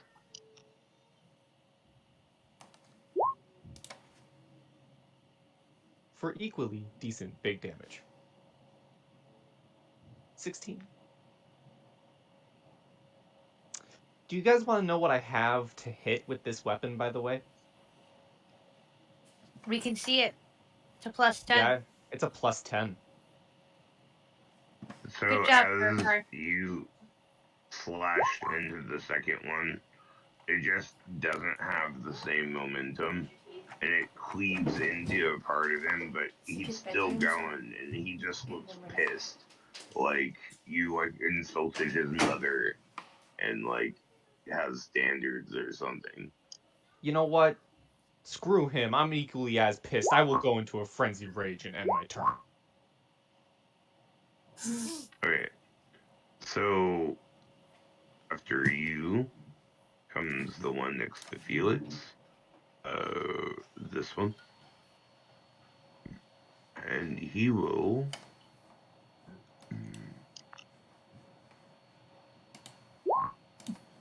go for 2 great sword attacks. Oh That's a God, miss and a Felix, hit. don't you fall. Yeah, I'm gonna go down. Felix, don't you Does- fall. No, Felix, no. So the 18 hits. Yep. Oh God. And I How just much do imagine you like this character? like blood just spurts out of the open wound and just floats there like in space, just little pebbles of But blood. Isabel, you get to go before Felix does. That all depends on if they are actual pirates and intend to vanquish their foes for real. I know, That- but that was the Isabel second was still attack. told that. So you go down. But Yeah. Well, you I are would only unconscious. do I float, or do I actually go down? Like would I Yeah. just stay there floating with just these beads of blood? Yeah, leaking out? you're like kind of like spinning in a circle. You're like kind of still in your same space because you don't necessarily have thought propel you in a direction, and everyone else believes real hard that you won't drift away from them. Your next turn, I will need a death save from you, unless someone like saves you. Okay, so boom, next Githyakei. Oh wait, actually no. After he cleaves you down, that last Githyakei uses a Misty Step and comes up behind Isabel. But he can't do anything this turn. And then it is the next Githyakei who will move over here next to Darkar. I can move him a little bit. Yeah, right there. And he will go for 2 great sword attacks. Miss and a miss. That's awesome. I'm happy to hear that. Okay, so that is his turn. Actually, no, that is not his turn. As a bonus action, he Misty Steps over between not Durkar, but well, I guess yeah. But in between Durakar and Felix and Isabel, and that is his turn. Isabel, it is your turn. A friend of yours has just died, and you just see these Githyakei pirates just like salting and teleporting into mist and like reforming around you. What do you do? So the stone I have, I can only use one charge at a time, right? Unless you're hasted. No one has haste, and I'm surrounded. So if I move, I'm gonna get decked twice. No, only once. Only this one. Only But he's right wait, there. hold on. I don't know Yeah, how far I am from Felix. you're right next to Felix. You're in between the Githyakei pirate and Felix. You're one square over. Okay. Durakar, are you hurt? I just the look of pure rage and anger in my face But how has many hit come back points to do my you have? face. I'm many at hit points? 68 out of 100. Sounds good. That's all I needed to hear. Godfather, I love your dedication. 18 hit points for Felix and Durakar. Felix gasps awake, arching his back. Got a new scar that he can talk about. Can I bonus action pass Felix a potion of a greater healing potion? Let you hand it to him, but he would have to drink it on his turn. Sounds good, but she'll look at Felix and go, "Sorry, I'll work on healing better. Just make sure that they don't, yeah." Yeah, his eyes are significantly wider. Again, no pupils, but the gold eyes just look over at you as he's kind of stabilizes himself from spinning. And if I can take I don't know if can I react and like swipe it out of her hand. Yeah, sure. Okay. But that's your reaction. Yeah. Yeah. So, I will bonus action. Let's see. I can bonus action inspire someone. Felix, your inspiration wore off. So Isabel will look. I bet your bonus Oh, action was no, sorry. handing him the potion. I forgot. Stet. I'm sorry. Just back up. Never mind. I can't do anything else.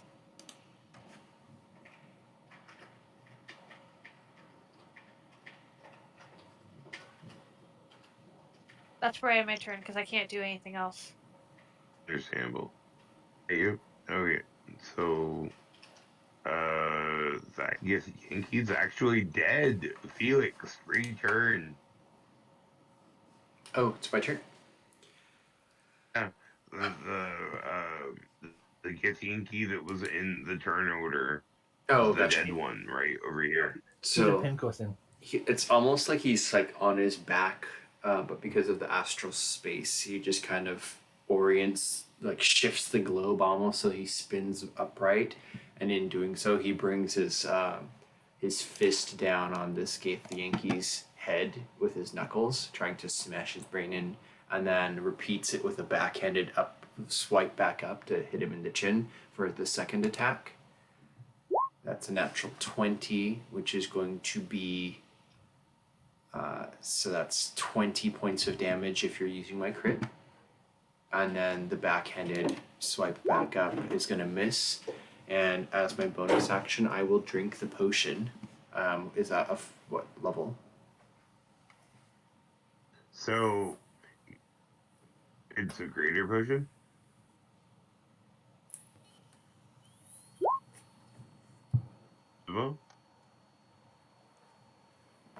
Okay.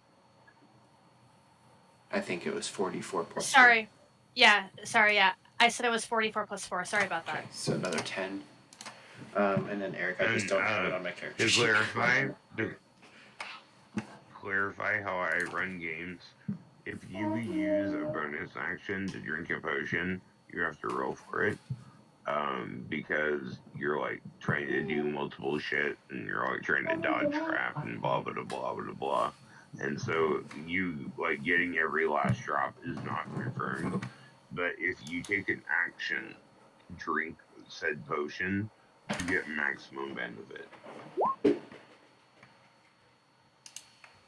Okay. Well, I bonus actioned it, so I'm not gonna undo my attacks. Yeah. Oh, that's fine. All right. So, who were you targeting for your Guy by the ship. 30? Which one could you being it? Thank you. So yeah, you do a solid amount of damage, but it's not quite down. But you That's felt okay. like parts of its like skull crack as you like straight up like uppercutted him right in the lower jaw. And it like you could feel like as parts of it like wedged its way into his like lower brain. But Okay. he's still managing to like be together. Let's see. Can I? No, that's all I'm gonna do. That's my turn. Okay, I understand.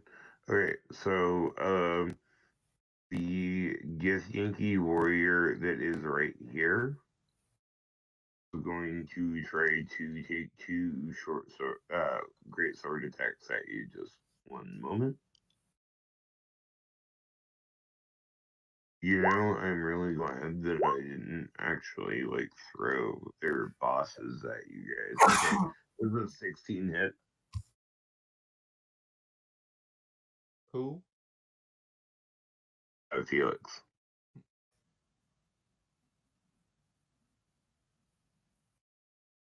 Oh yeah, it's all sexy and slow mo too.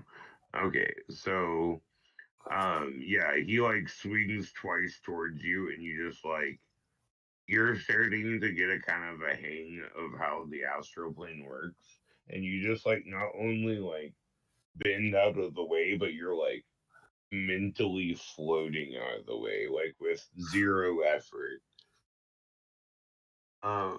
Okay, so after you, it is Sajetta once again.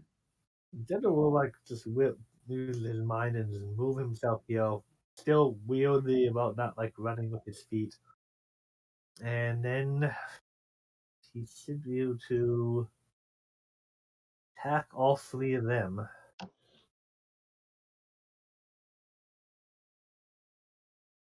Oh, posed it the wrong way. Okay, so Well, okay, if it's an area of effect, if it's area of an effect, you could accidentally target your own allies. ooh, no, it's that volley thing I did. Yeah, but it's an area of effect, so you could accidentally target your own allies. It would have to like be in the way, if possibly like a net one was rolled. Range attacking any number. It's not exactly It a just sounds cone you effect. can make. Yeah, it just sounds like you can make ranged attacks. Right, but like if you make a range attack and you roll a 1, there's a chance that you are hitting one of your allies.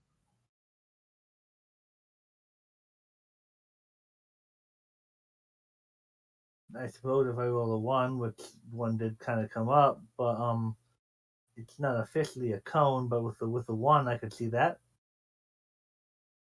Well, yeah, it's a 1. So, let's see, there are 4 of you. Everyone call out a number. 1 out of 4. 3. 5. 4.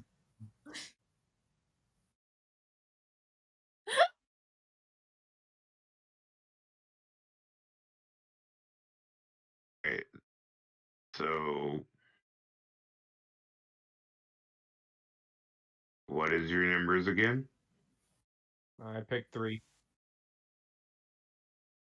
Alright, I'm so for it. Jericho, Isabel's for Felix. Alright, so it's a Jetta 1. Okay. So Felix, that last bow shot hits you. So let me. Yes, you can. You can try to like reduce the damage until you catch it. Yes, but you got to beat 12.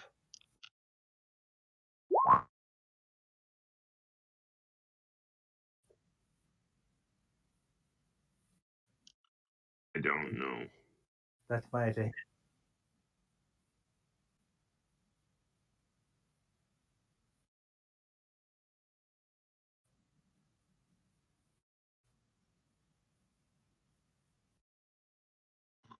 Theoretically, you could move. So that hits.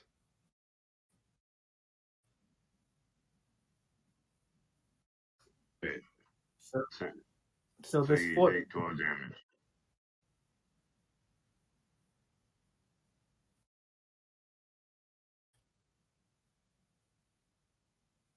Yes, yes, yes, yes, yes.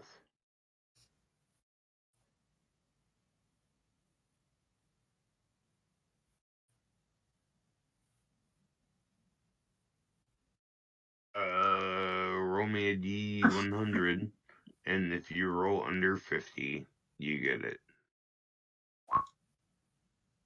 Oh, okay. So it does double damage as you kick it with momentum into its head. So point out which one you want to hit with that.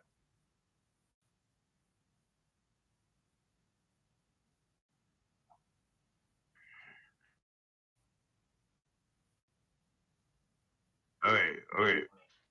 So tell me, well, tell us how you. How do you kill him? Yeah, that killed it. Tell us how you do it.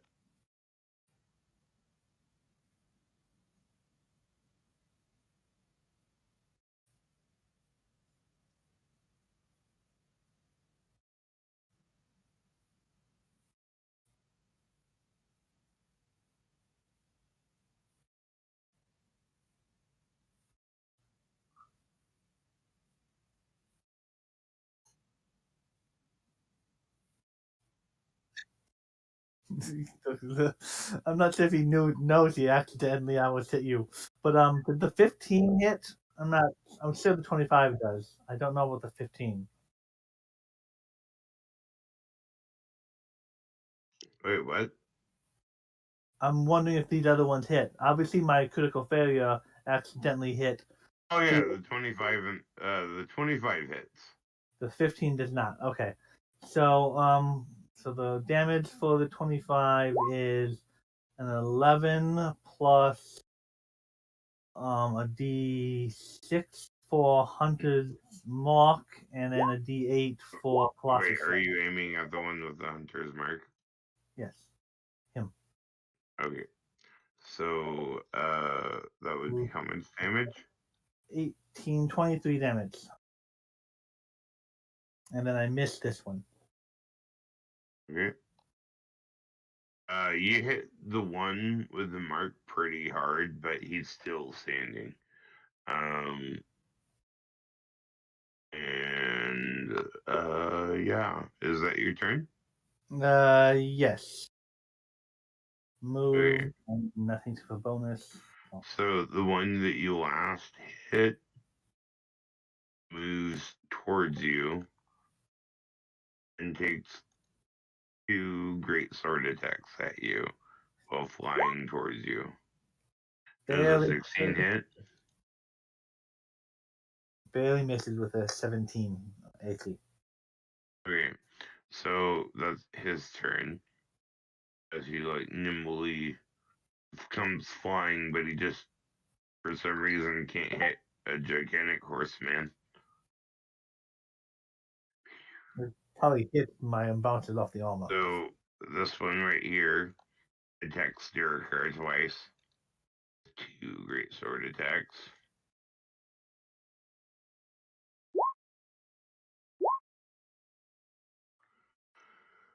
Does a 15 hit?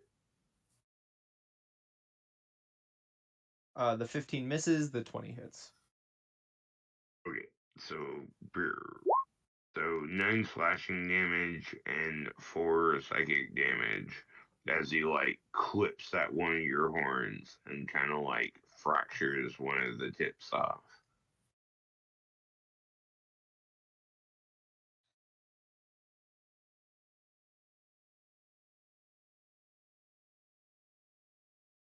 There's nothing.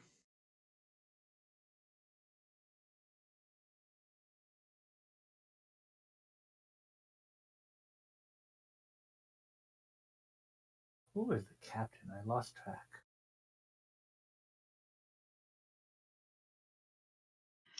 You're not really finding like an easy like answer to that really. It seems like they're all roughly the same about rank. Githyakei, is your turn. You are mad. I am Your very like mad. left horn, the tip of it just got chipped off by one of these bastards.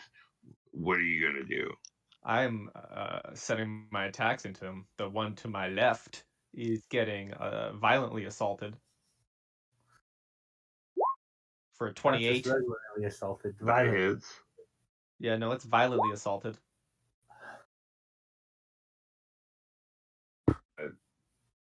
How's he looking? Oh. Wait, which one? The one right in front of you? The one right Yep, here? this guy right here. Okay, hold on. I'm accidentally hitting multiple tokens trying to click on it. Alright, so he's still up, bro. He Oh, wow. Okay, he's so not he's getting looking a second happy, one. but he's still up. You know what? I'm gonna make He's this a looking great pretty weapon. bad, I'm though. gonna make this second attack a great weapon, Master. And you know what? I'm gonna reckless it. Everyone's dying. Githyakei. Not all of us, please. So the 14 misses, the 17 hits. Because But you isn't roll it me with Great damage. Weapon Master? Yeah, it Great is Weapon great Master is weapon -5, master. so it's actually a 12. Yeah. A 12 and a 9. Okay, well, those missed then. But I have a third attack, and it's reckless, not great weapon master.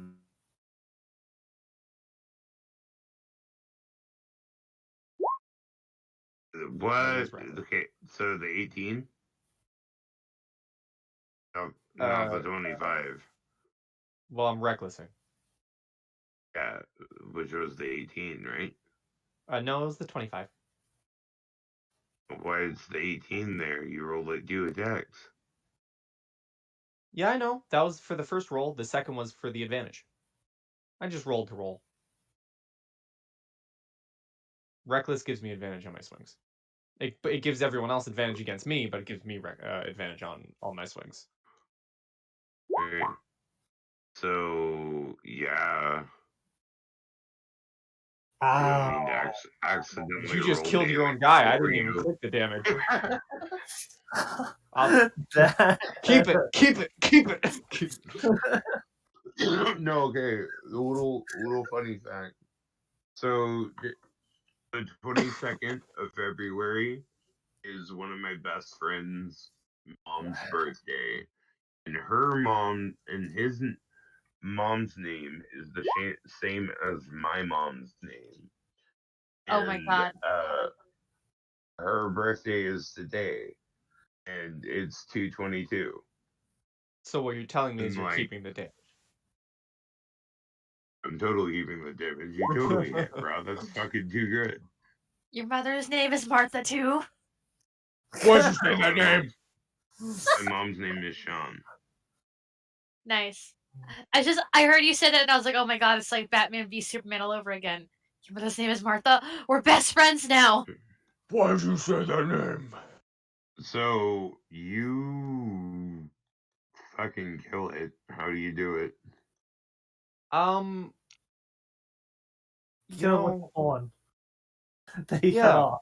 I'm going to take my axe. I'm going to slam it into his chest, and then I'm going to pick him up and ram him onto my horns. Like I'm slowly pushing my horns Yeah. into his chest. Yeah. Right. Yeah, I have for an sure. I have an You, I have like, an ornament hanging from my horns now. yeah. No, for real. Why don't you wear horse skull fastened to face? For sure. I get it. Okay, yeah, he's dead. Um so Derek, that's your turn, correct? Yes. Okay. So the Githyakei soldier behind Isabel, the one right here, goes to attack Isabel for 2 great sword attacks.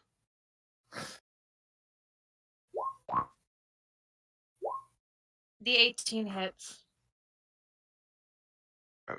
I'm sorry. Wait, so boosh. Yeah, that's gonna be 13 slashing damage and 7 psychic damage. As he like rins across your back. Like it was almost like he cut through you, but like you survive it. It's like your like physical ability to hold together is like by the like your ability to like think.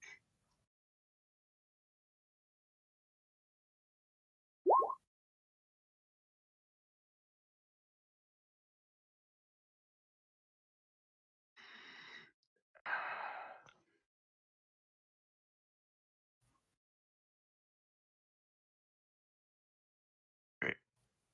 So next good Yankee soldier is the one that is next to Felix and Isabel. So I'm gonna roll a 2-sided die. One of you call 1, one of you call 2. Actually, it's gonna be a 3-sided die because theoretically he could get hit Derakar as well. So 2. please. I'll take 3.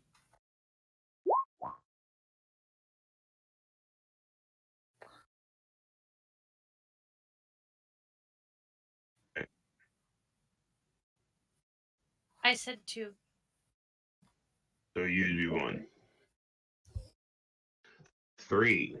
Derakar? Yep. Getting 2 great sword attacks at you. Both have advantage because I reckless. Oof. And they Owie. hit. Okay, so Ooh. 2 hit. Owie. Ouch.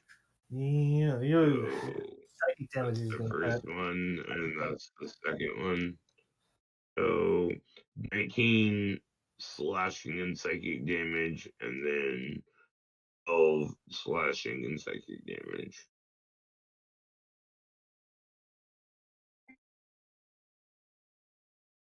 Fucking, I bet being a barbarian is nice with all your health. It is. Well, and then also, right? That psychic is basically hurting him, but yeah, the barbarian helps against everything else. Isabel, the I already chaos know what around you is. Go ahead. Okay, so I'm Escalate it. torn. I have a level 6 spell slot now that I'm level 11, and I'm scared to use it. But I only have 1 5th level spell slot left, and I'm really worried about what lies ahead. Because we all really need to be healed, except for Sajetta, who hasn't taken any hits. Okay. No, I was in the back, and the one he almost Yeah. got me, but just was one off from hitting me. Okay. No, he rolled a 16 and my AC is a 17. So I mean, he almost got me, but I was in the back for a lot of it. This is why I usually stay in the back, but I need to be a hands-on healer, so I really can't afford to do that with this group. Okay.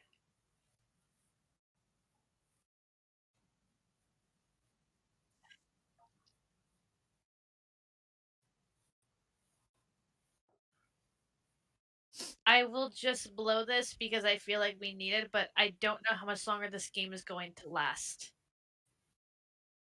Alright. Level 6 mass cure wounds. Everybody gets 27.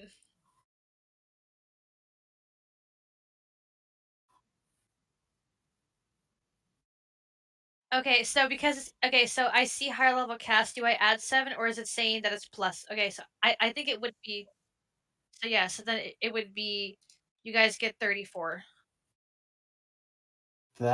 You just did a not powerful heal. But I also sacrificed my 1 6 level spell, so I have a really good spell that I just tossed away to give everyone help. I know Durakar can certainly use it. Yeah, I'm Bonus. back up to like 90. All right, bonus action.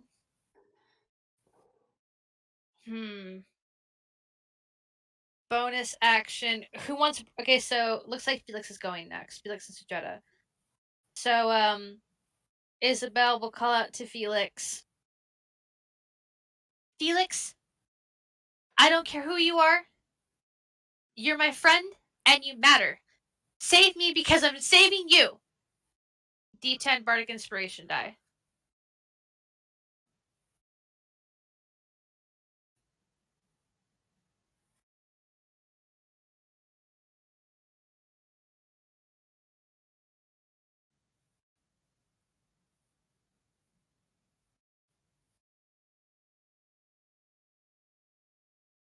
Yes.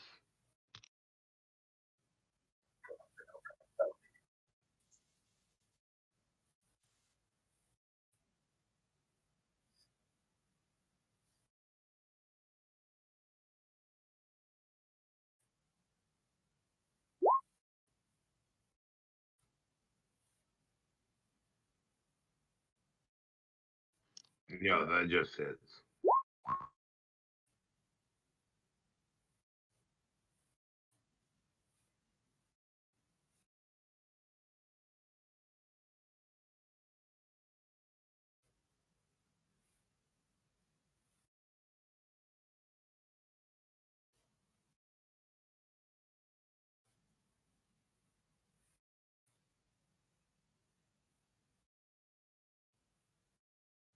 I just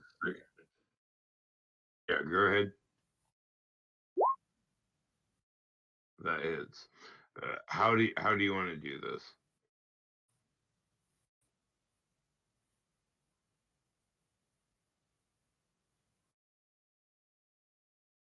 Yeah, he totally naps his back. No, that was just enough to kill him. So you know.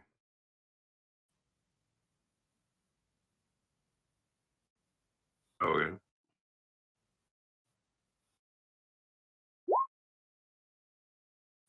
Uh, go ahead. D10. I think it should D10. Yeah, that hits. Yeah. So right,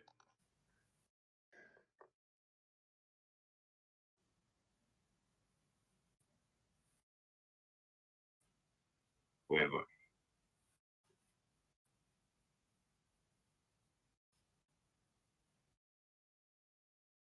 All right. So yeah, he's gonna ready to attack you for leaving his space. Um,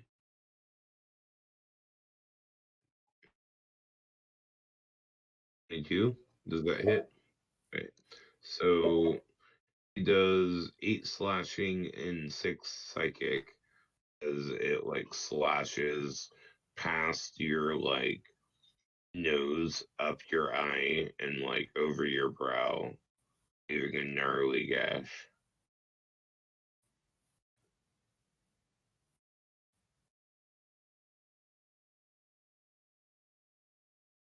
but you're able to move away.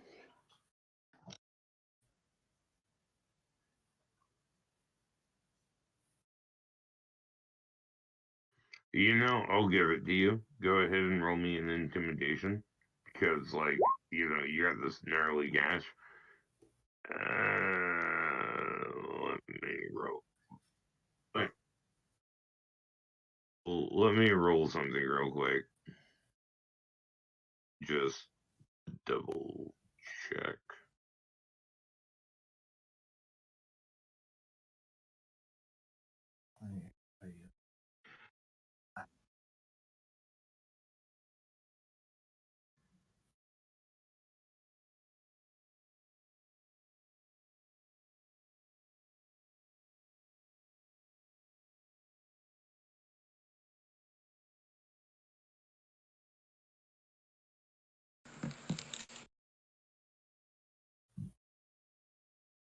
We are violently murdering these guys.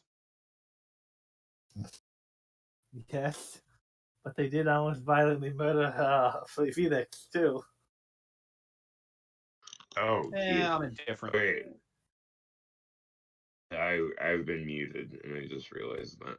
So I rolled a save to me only, just to kind of see how that would go, and I, like I wanted to like kind of be like, oh, if it like whatever, but like he rolled a 1, so I'm gonna give you attack of opportunity as he like straight up is like, oh shit, what am I dealing with, and tries to move away.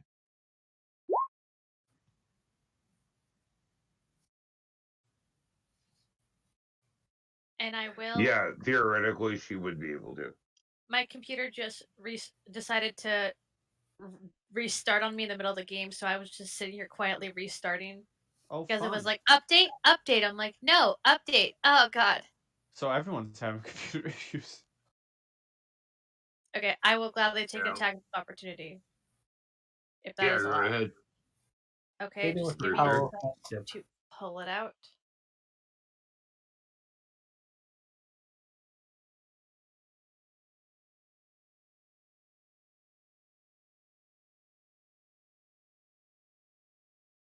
Sorry, it's taking a second to load. It's okay. You can. I do get a For puff real. attack. Sajada being in Archer just doesn't really use them. You Stays in the back. But you do get a hoof attack that you can use as your action. And you also, if you do like a charge, you move at least so many feet, and then make a melee attack. You can use your hoofs as a bonus action. Also, horseshoes of like Zephyr or whatever, the like 4 horseshoes that like cause you to like go faster if you put them on your mat, on your mount or whatever. I feel like a like monk slash like tiefling such as Felix should be able to put like 2 of them on his hooves and then use 2 of them as like plugs in his ears and still gain the effects. You I do mean, have Durkar has hooves too. I'm the only. I am the only person here without hooves. Yep. 10 damage with a rapier. One of Kazetta's like second games, he got those lesser horseshoes of speed from one of Adrian's games, but because the regular So, horseshoes are insane. Felix, are you done? You done with your turn? Alright. So, after you, that Githyakei is dead, it is now Sajetta's turn. We're starting to turn the tide of this battle, and Sajetta, that thing is in my face, so Sajetta will pull out his green dragon shield and his let's do the black dragon spear, since Durakar's in the group and he killed that black dragon. So he will pull out that spear and shield and try to stab this one with the spear made from the Dragon Durkog Guild. Oh, it feels good to know that someone's using it. That misses. That misses. Okay. Oh wait. Rangers do get 2 attacks, so I can try to strike again. Did that one hit? That hits. Okay. So 9 damage and 1 acid damage. To the one in front of you. Yes. You want to do this? He'll just he'll strike and miss with the first attack, and then he like spin this kind of move the spear, and he try to hit him, like pretend feint to hit him with the backside, and as he moves to dodge that, he pierces him right in the belly with the spear, and the dragon fang pierces through his belly and sticks through on the other side. This is blood goes in every direction, as there is no gravity here, only concept of gravity. Indeed. Okay, so is that all you can do on your turn? Yeah. Okay. Well, So I can switch my hunted mark to him. go ahead.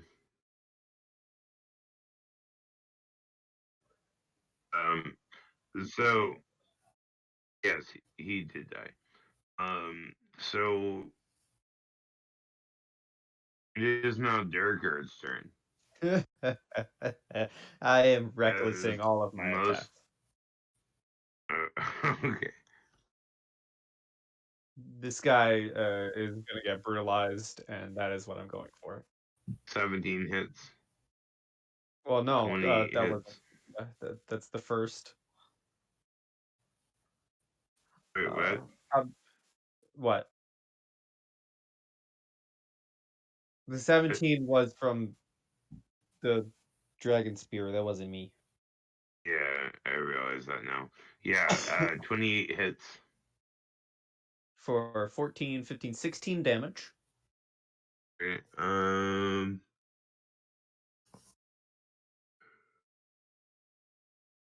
Durgar. Ooh. How do you want to do this? Okay. Okay, Durgar. Before you even start, I want you to realize he had 4 HP. Can I roll all of my attacks just for the funsies? For the funsies, go ahead. Those all hit. He slices, he dices, he makes confetti pie. Into blender. His corpse just doesn't exist anymore. Indeed. You straight I up literally blender. Kenpachi. You pull a Zaraki Kenpachi and you put your second hand on your katana, your axe, and you like make a nuclear bomb happen as you swing your sword. I just grab one axe in one hand. I canon. reach back and I reach for another axe, and I just start slicing and dicing with 2 axes. So he dies.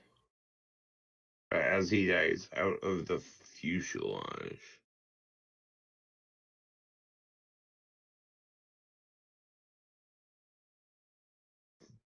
Okay.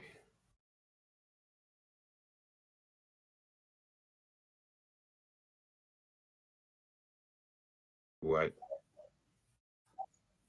Oh, Wow, no! that's a perfect. Oh no! Oh god, it's so I don't scary. know. I don't know why that just happened. Facebook It is should attacking be us. just running it. Oh man, roll 20 sometimes, guys. I am sorry. Okay, hold on. So I'm gonna delete this guy real quick. Let's see if I can drag from there and do it.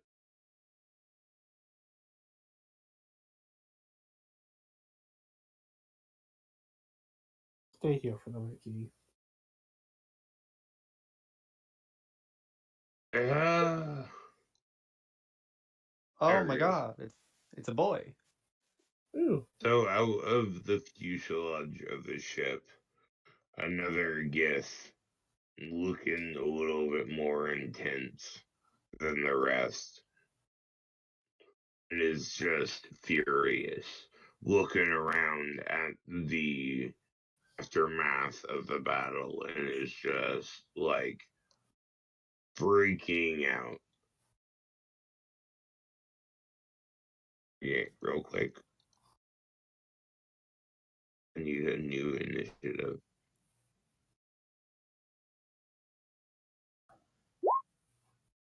Oh, we're doing new initiative. New initiative. Hell yeah, Felix. I don't think I can switch hunter. Yeah. You want to give me the switch hunter's walk anyway.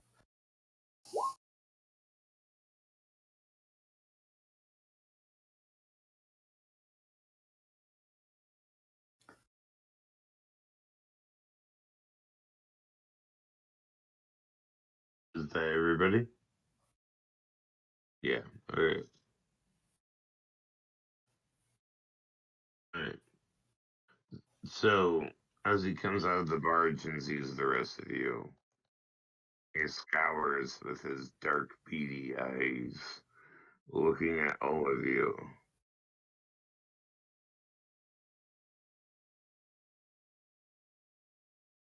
He's furious. Does he know who I am? No, he does not. He's about to. Maybe you should tell him.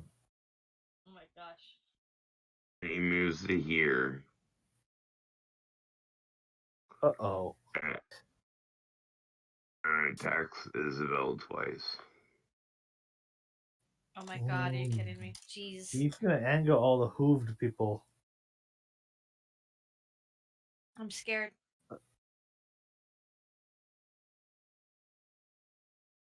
Does a 19 hit? Yes, a 19 hits.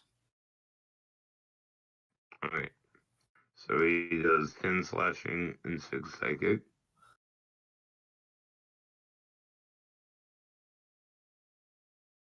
And then as a bonus action, he misty steps back. And That flips off Felix. that was so insulting. You just came over, hit me, and left. What am I to you, chopped liver? Jeez. What the? Oh my god, I'm actually mad. Like, dude, you just come over here, whap, and then you're gone. He looks at you and says, "It's just like high school all over again." As he flips you off, roll me DC 12. As he vicious mockery at you. Me or Felix? You. Are you kidding me? My god! Can I You give take- you my inspiration from earlier that Todd gave me just because? You can. Can. Oh my god! Oh my god! Some things are like Judge Dredd, and they are the law, and you are gonna take D4 damage. What's even worse is that I was the nerdy kid in school that didn't have boyfriends. Wait, no. Anyway, shut up. What? So wait, did she just awkwardly admitted to be Latilia the manga. Anyways,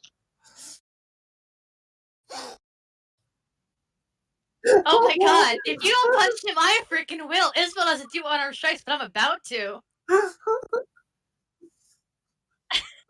Oh my god!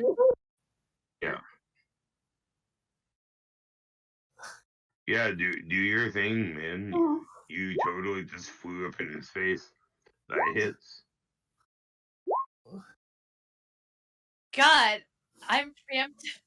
Oh my god.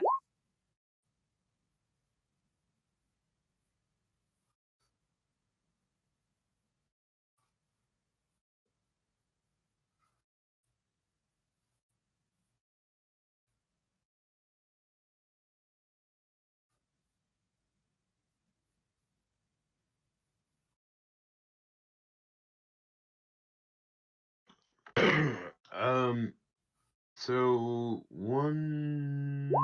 2 of those attacks hit.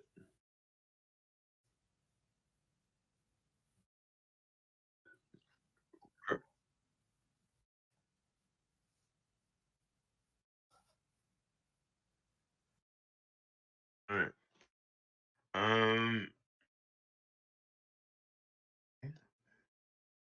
No.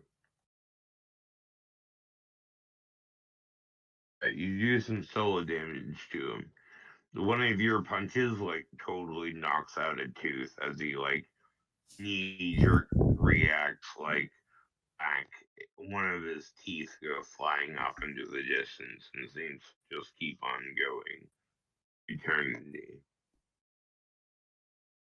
Githyakei Mm-hmm. is you're up. I think I would end up like right here ish. I don't know. I think I You would. could use like snap to corner at any time. I don't know what's up with my token. It's being weird.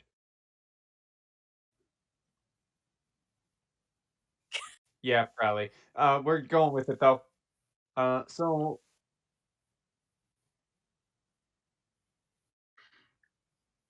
Oh my yes. goodness. The astral plane is like an acid trip. You are what you believe you are in the astral plane. So if possible, I'm specifically aiming past Felix with this. If that's any consolation, if it hits you, I am sorry. And I'm going to spend 3 charges of my Ring of Ram to send a spectral bull charging at this guy. So I make a d20 roll to the 7. It's fun. Come on, That give me a hits. big number. Give me a big number. Hold on. Oh no, it doesn't hit. Oh, I thought you already rolled. Yeah, that misses. Does it hit the ship? Question mark. No. No, you don't hit shit. It doesn't even happen. What are you even talking about right now?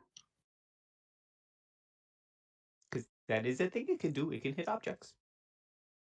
The bull is in the bar drinking. Yeah, but you rolled so low that like it never even happened. It like straight up never even happened. I don't even know what you're talking about. Well, technically, it's not just a Yeah. 7. It's a 14. It has a +7. Oh, 14? Oh, well, okay, let me roll a D100. Like a 14, that's above average. That's a possibility of it happening. So, yeah, what do you want? Well, if the bull successfully hits the ship, I spent all 3 charges, and that deals 6d10 force damage. That could hurt the ship. Roll it.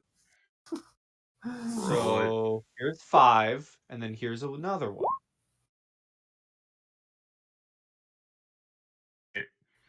So, when you hit the ship, it like with whatever you did, I don't even like. Okay, chill. It causes massive structural integrity fail, and there's like little explosions happening all over it. Um,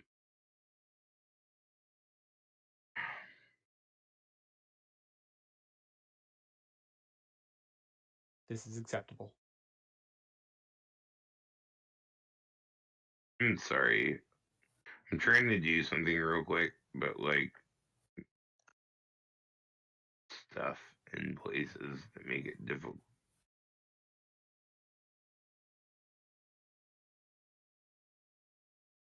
Ooh. Pretty. So that does massive damage. The ship starts to like turn in ways that is awkward to realize. Let me see real quick. you know what? For the first time, I'm gonna use Bardic Inspiration as a bonus action. And you were asking me to take out the sip. Yeah, I just kind of ran the ship, didn't I? Earlier, she was I- asking if I could shoot it down. In all of my anger and fury, I'm going to look back at who am I looking back at? I'm looking back at Isabel, and my bardic inspiration is literally just going to be me screaming at you and saying, "Do better!" Isabel arms crossed is giving Durakar serious stink eye. But you have a bardic inspiration as a d6. I feel it, and I'm pissed. I feel your inspiration through irritatingly frustrating rage. It's the inspiration of rage. Oh my god.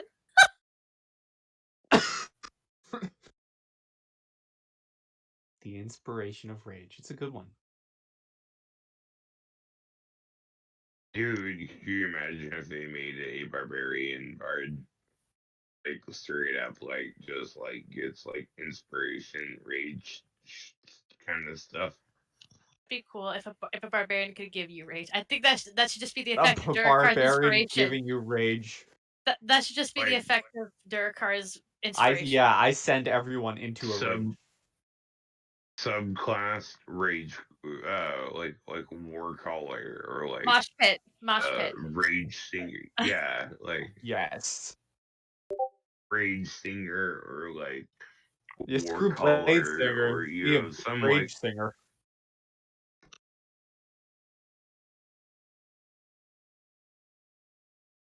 That honestly does sound pretty cool, and someone like I know it won't be able to be used, but someone should homebrew that. Oh, for sure. That'd be amazing. yeah. What you know? What's funny is like, I am like at my level. I'm like I consider myself like high nerdum because like not only am I into D&D, but I used to like LARP like all the time. Like I don't know if any of you have ever heard of like Amp, but like I was like really a part of that back in the day. I almost got into it. Never quite did. Dude, it's fun. Like it's definitely fun. Isabel, it's your turn. Okay. Hang on. Because I'm typing something out for this. Okay. So, he wants to play this game. I can play this game too. Ooh, that's a high save. I'm gonna call out. You know, I'd call you a dick for hitting me, but you're just not real enough. Then again, at least with a dildo, a woman would feel something. In fact, I bet the most pleasure a woman feels around you is when you leave a room, which is probably why you didn't have any luck in high school. Oh shit. God damn. DC 17 wisdom save. That's violent. You just ruined that man's career. Oh my god. Fuck it! You just ruined this man's entire career. He's supposed to be good at that. But like you hit him in a special spot. He's like you you don't even you don't know what I've been through. And he starts to like cry. Like you've dealt him emotional damage like no one's dealt him emotional damage before. He's like, Don't forget. you don't know me. You don't know my like position in like society. Like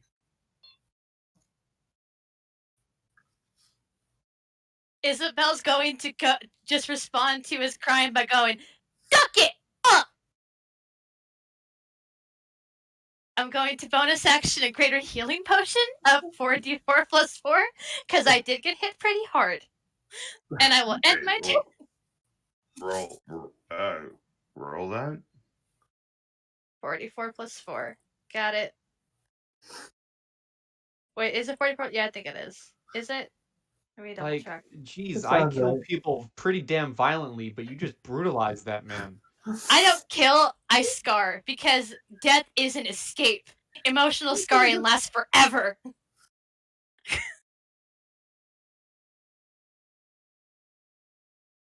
I'm gonna blame Durakar on that one for the inspiration. It's your fault, Durakar. It's your fault. The anger and rage of Durkhards affected you. Okay, Sujetta, it's your turn. Alright, bonus action Hunter's Mark. I'll mark it off in a second. And if Mackenzie is out there watching this, if Mackenzie is watching this stream, Oh, this is for you. Get off the stage, two legs.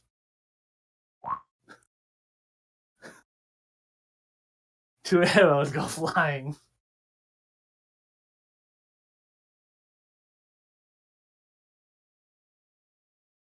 I assume the 18 hits, the 16 may not.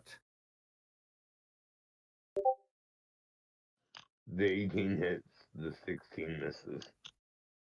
Okay, so arrow goes in for 13, and then we've got Hunter's Mark and Colossus Slayer. Hunter's Mark and Colossus Slayer.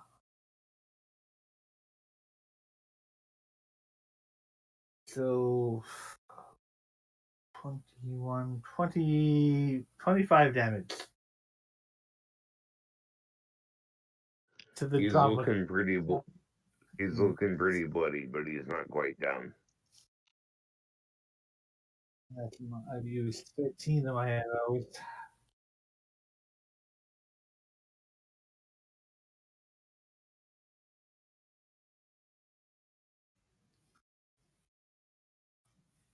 Which means it is his turn. By the way, Vicious Mockery, you have disadvantage on your next attack. So, yeah. Understand? Thank you.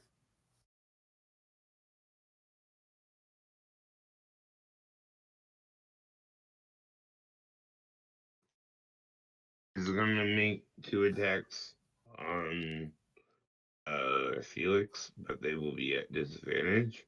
So the first attack misses. And the second attack also misses. That is his turn. As he swipes at Felix wildly, but he's in such an emotional state, animates tears coming out of his eyes as he's trying to defend himself and his pride.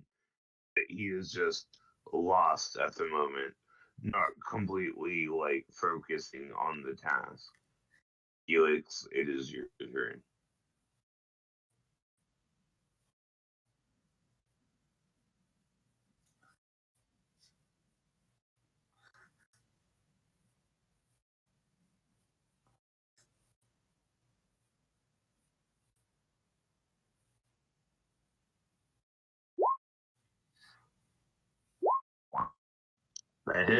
That hits.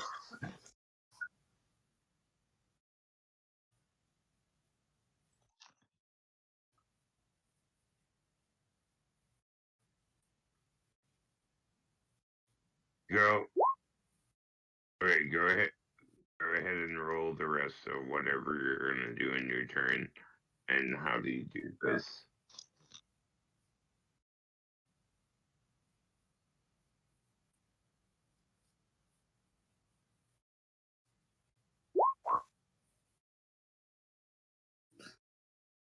Alright.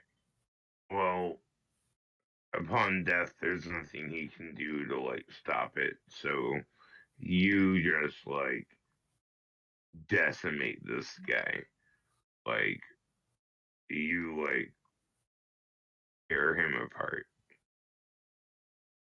And upon the horizon,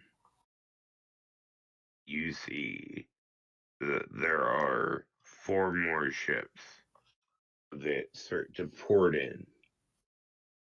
And you realize the fight that's about to be had And all of a sudden, I don't know if I've got enough arrows for that. Go ahead and say whatever you guys need to say.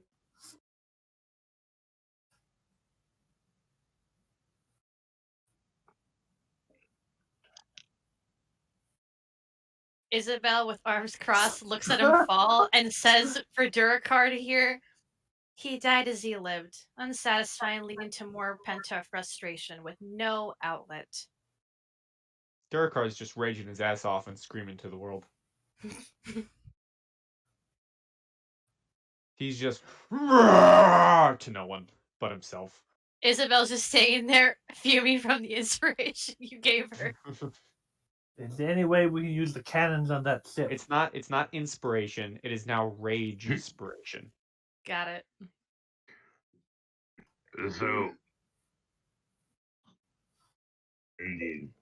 And as all these moments are happening, as you guys are like having your little moments of how are we going to do this, suddenly, out of the mansion of Entrapta's house, cannons start to like open up out of little windows and start to shoot pink laser beams into the distance and start like laying down a barrage and forcing a retreat. And you guys have done this. You guys have named your victory as they are forced back. And you guys have held back enough time for her to get the defenses up and running.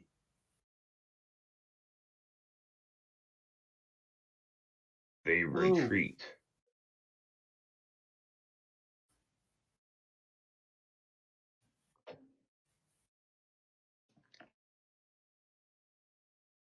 Yeah, how many? Can I recover all my arrows, or how do we want to cover that? Yeah. Roll Okay. me a survival check.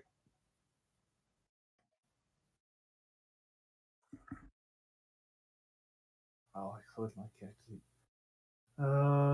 Survival.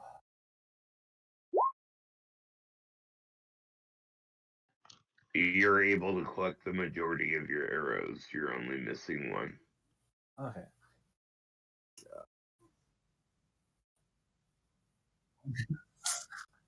It cracked.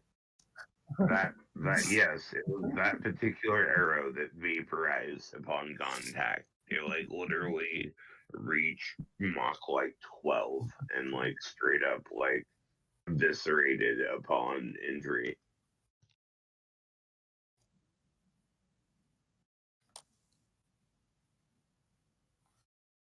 Oh my god, I do. Isabel will check. She does not. But okay, yeah, I don't have that, but I do have Dimension Door if you want me to get one more muscle with my size. I don't. I'm sorry.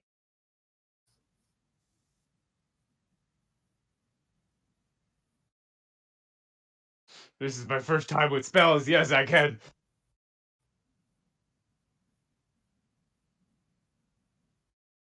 Kablooey. And I do it.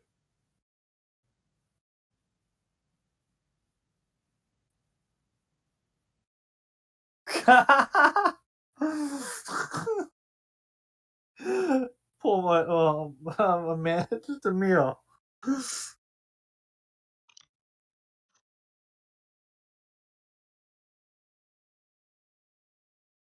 I gotta know. Frankie better be cheering me on while I do magic. Frankie is punching the side of your neck and just chewing enthusiastically. Yeah. This is actually Happy Durakar now. Someone asked him to do magic. I love this. The ship I was mean- starting to blow up, but is there anything of value in it? Could everyone give me an investigation? I'm too busy being happy doing magic to investigate. I can. I got you covered. I blew up a ship and then did magic. I'm okay. I'm busy. I'm busy. Felix, if you're worried about scarring, I could maybe do some greater restoration to get rid of your scars, so your face isn't tarnished by it, or just help you get tattoos. More tattoos could always work. Magic tattoos.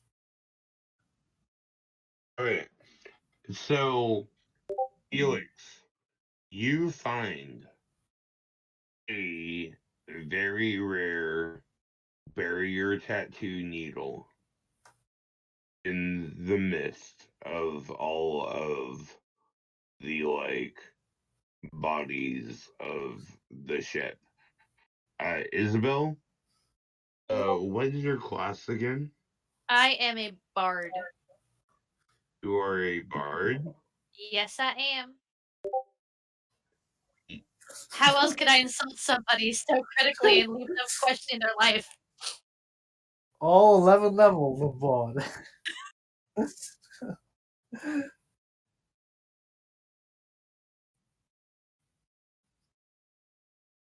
Alright.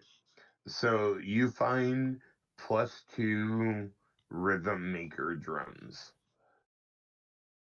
Okay. If you could type it into my compendium, oh man, tongue twister. Rhythm maker drums. You will find the option for a +1, a +2, and a +3. Go for the +2. Okay. And Okay. you can literally drag and drop that onto your sheet. Sounds good. I did it. What does this do? Does something, I bet. I imagine it's like It one of is those something ball, awesome, I bet. those Okay, ball so instruments are really was it hard to +2 or play. +3? I can't remember. +2. Okay, got it.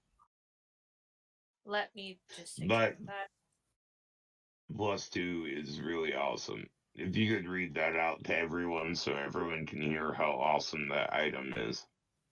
While holding this drum, you gain a +2 bonus to spell attack rolls and to the saving throw DCs of your bard spells. As an action, you can play the drum to regain 1 use of your bardic inspiration feature. This property of the drum can't be used again until the next dawn. Guess who's not hitting more than she wasn't before? Me, because I'll be playing the drums. And you already got a really good spell DC save. Now my spell save DC is a 19 because screw you. That's why. This is mockery on Sajetta, yes, what is your class? Ranger. I feel Ranger like Hunter. we're all in the Wizard of Oz, and it's like, who are you? Hold on, let me go get from my bag of treasures. I'm just Right. gonna get like a piece of bread at the end because I didn't Oh my god. investigate. What's Frankie's class? Frankie is Frankie. Frankie's a teddy bear. A teddy bear detective extraordinaire. That is his Is class. he Toto? Oh my god, he's Toto. We have to put him in a basket. Can Durkar find a basket to just You put are gonna Frankie in? have to pry him from my cold dead shoulder. But consider, give him like a big spacious basket to put like food, wine, cheese in. If I ever get gauntlets of ogre power, I'm giving them to Frankie. Oh my god, dude. No, you get those, you use them on your damn barbarian. Yeah, I have plans. They're not going to help his barbarian. They do help me. They increase my strength by 1. So instead of 18, he becomes 19. Which technically it does help. And I don't know what I'm attuned to. I'm attuned to like nothing. You better start tuning, bro. Alright. What level is Durkar? Durkar is 9, and he has several magic items that I'm pretty sure he has to attune to, and I've not done it. So it'll be a little bit before you Yes. really. How may I help you? Upon deeper inspection of the whole of the pirate ship, you find belt of stone giant strength. Oh, my guy. Yes, Durkar, yes! My man. Yeah, those are nice. Hey, Durakar, remember how you said you weren't attuned to anything? You better start. Oh, yep. That's what I'm attuning to. And guess who just beat Calbus in strength? Frankie. Yep. Thorvin's got the lesser Yeah, one go of those. Frankie! Go Frankie! Thorvin's got the hill giant one of those, and I love it's still even the hill giant one's awesome. Something just broke. I just put on the belt of Stone Giant Strength and increased my strength to a 41. Yeah, that's broken. Something literally just broke. Yeah, maybe not that. So with my great So, axe, it's now Agor, this. you're Um. it should take you to a 23. Yeah. Yeah, you should go fight Tabby now. See what Tabby has to say. That is still seriously broken. I put it to 23 and now it's at a 46. No, put the overall stat at 23. I Put your did. strength at a 23. What are you No, doing? it's broken. That is so wonky. I don't know, but there's a blue number on my screen. Oh It's my god, blue. Durakar, you broke everything. Can I look? It's Can I look blue. at- I'm gonna share my screen for a second. I don't know if we can look at Durkar's character Oh, sheet. and Look at this.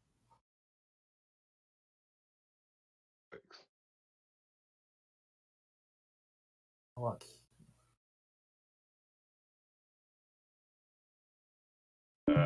Felix. No. Anthony, no, Pat, you don't So do it right there. You do it over your here. your your druid ability to have your wisdom on top of your AC I counts accidentally on turned it. top I of didn't change that. That very automatically rare changed when I added the barrier. belt to my inventory. So the barrier, the very rare barrier tattoo states as long as you don't have armor on, your AC is 18. You get to add your wisdom on top of that.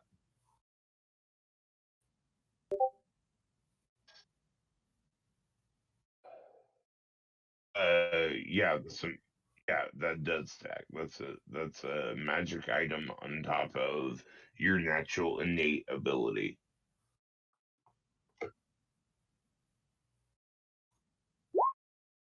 Yes.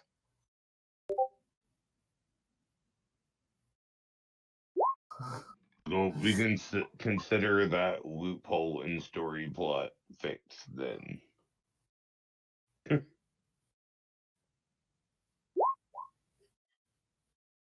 But there's always, as Alex likes to point out, there's always ways that the player can. There's weaknesses. There's weaknesses to everything. So, I yes. Like, yeah, I mean AC and everything. My Warforged says like the 20-25 type of range of AC, but when you get like for those saves, you So, kept failing. so I gotta make sure of something real quick. I have given everyone an item, correct? Not yet, but I thought you were still looking for me. Oh yes. Oh man.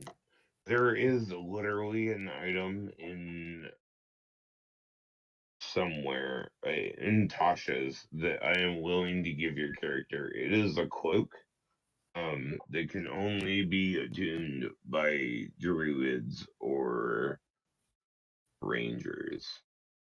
And it straight up gives you the ability that like you can just like camouflage into almost anything. Matter of fact, I'm just looking all purpose tool. Is cloak or something? It is a cloak. I forget what it's called. Your tattoo. So if you give me just a moment, I will definitely look at my compendium and try and find it.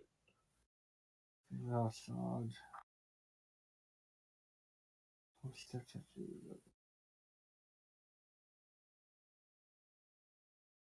And what was everyone's opinion? Is there My anything- opinion is you just got me one step closer to my ultimate goal of unlimited power, and I can't thank you enough. I am so. Well, the beginning of this, you were very concerned that I you assume were she very teleports us all concerned. back, or Entrapta teleports us all back? Yes. Okay. She has a permanent portal to the fire plane in which she has mapped out a route to the city of Brass. Within the city of Brass, I know you're not gonna like this, but she can find a portal into Sigil. And Oh my god, go screw from yourself. Sigil, she has a way to get back to the average plane. So it would take a minute, literally, but she can get you back. So you've gotten back to wherever you started from, which we're gonna say is Medusa Smile. Yeah, I brought my boat there. We all went there. Yeah. Before Durakar leaves. Oh, sorry. Before Durakar leaves, Isabel was gonna try to pull the giant minotaur aside and talk to him. Okay, I'm now donning a nice new belt. Isabel would look up at you with arms crossed and go, so I know that you're a bard because I know what inspiration feels like, but I've never been that frustrated yet inspired at the same time. So thank you. It's new to me, actually. I have just learned. Well, I mean, I'm not the best bard in the guild because, I mean, Matey exists, but if you ever want to learn more, you can come find me. And judging by your hat and your boat, I assume you're some kind of sailor. New to that, too, actually.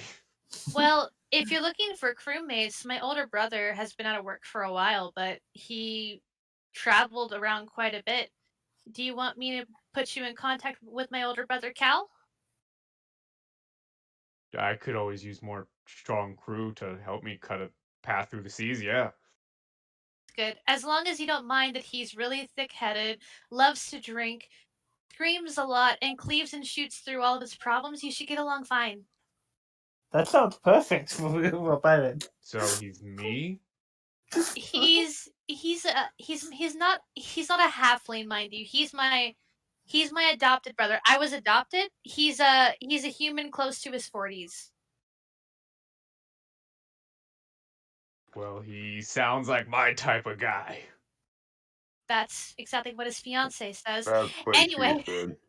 anyway, Durakar, it was a pleasure to. If you ever need a friend to hang out with, bard training, or really anything, you can come find me over in town. She'll give Durakar her address. Unaware that Thank Durakar you. can't read. I appreciate that. Well, I appreciate you It's a today. naked mantle. Okay. And this is the first time during this adventure that there's actually a smile on his face. Also, yeah, I should probably get better fitting pants. But that's just me. I walk away and I flourish the little two flaps of my coat. And They I don't walk know back about to your my coat, boat. do they? They don't know about your coat that the bard Nope. gave you. Nope.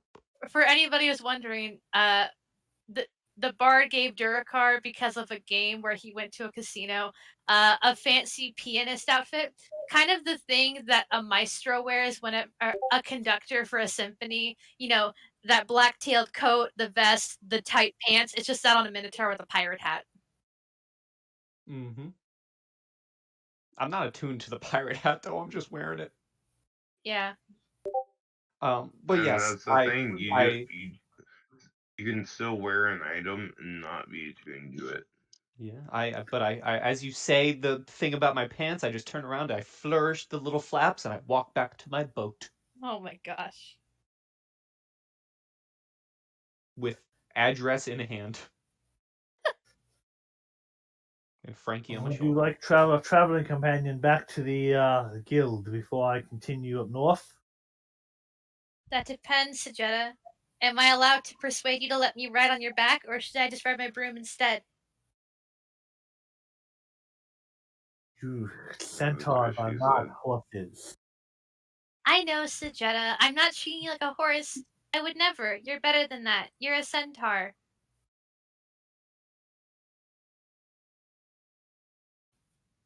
We will consider it if he would whisper, possibly if no one is around, but only possibly and only if no one else is around. He Okay. whispers, and you see it, no one. Go.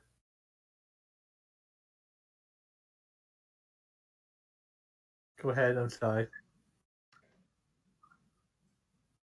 No, I just finished. We just finished. It's fine. That's what she said. Shut up.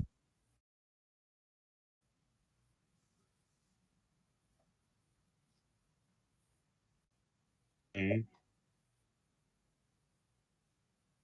The city of brass is like genies in a The freebie. city of brass is like it's kind of a little bit of a mixing pot. It is in the plane of fire. It is like the one acceptable place for you to not be just from that plane. Um, it has a more greedy kind of a society where if you have the money and you have the like greedy like determination of like the higher ups, you can do almost anything there. Like you can find like plane like portals to like almost anywhere from there, especially with a lead to sigil. Um, because like through sigil you can go anywhere. There is nowhere that through sigil you cannot go. Um, if you know what you're doing. Um, if someone has like straight up like paid for your passage, you can find a way anywhere.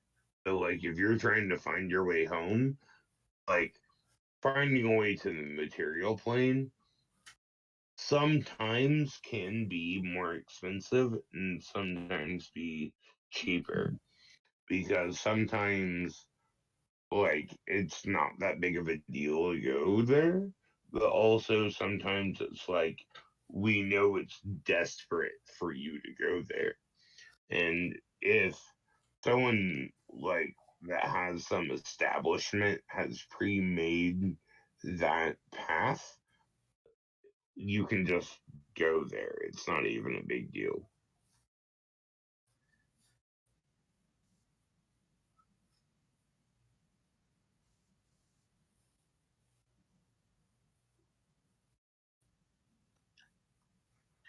Right.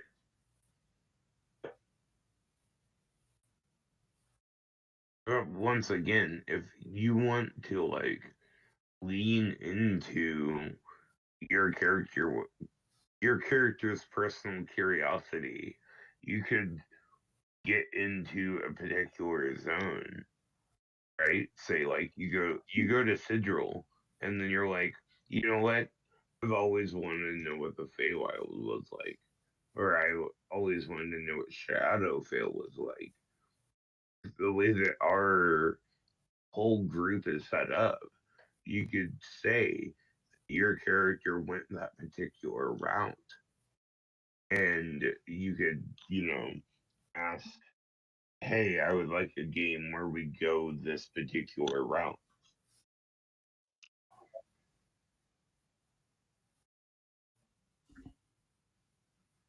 Oh, that's not gonna end well for you.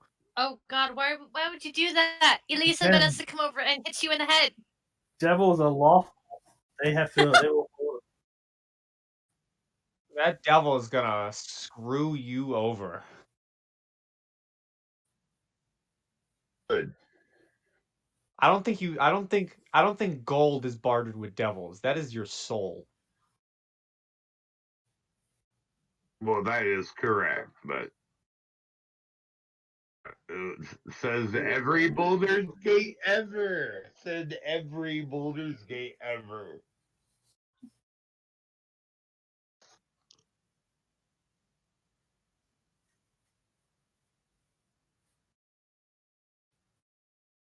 Yeah, for sure. Thank you, Adrian. Have a good night.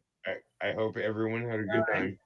Yeah, that was fun. Thank you for assisting me in step 1 of 3 of my ultimate plan for unlimited power.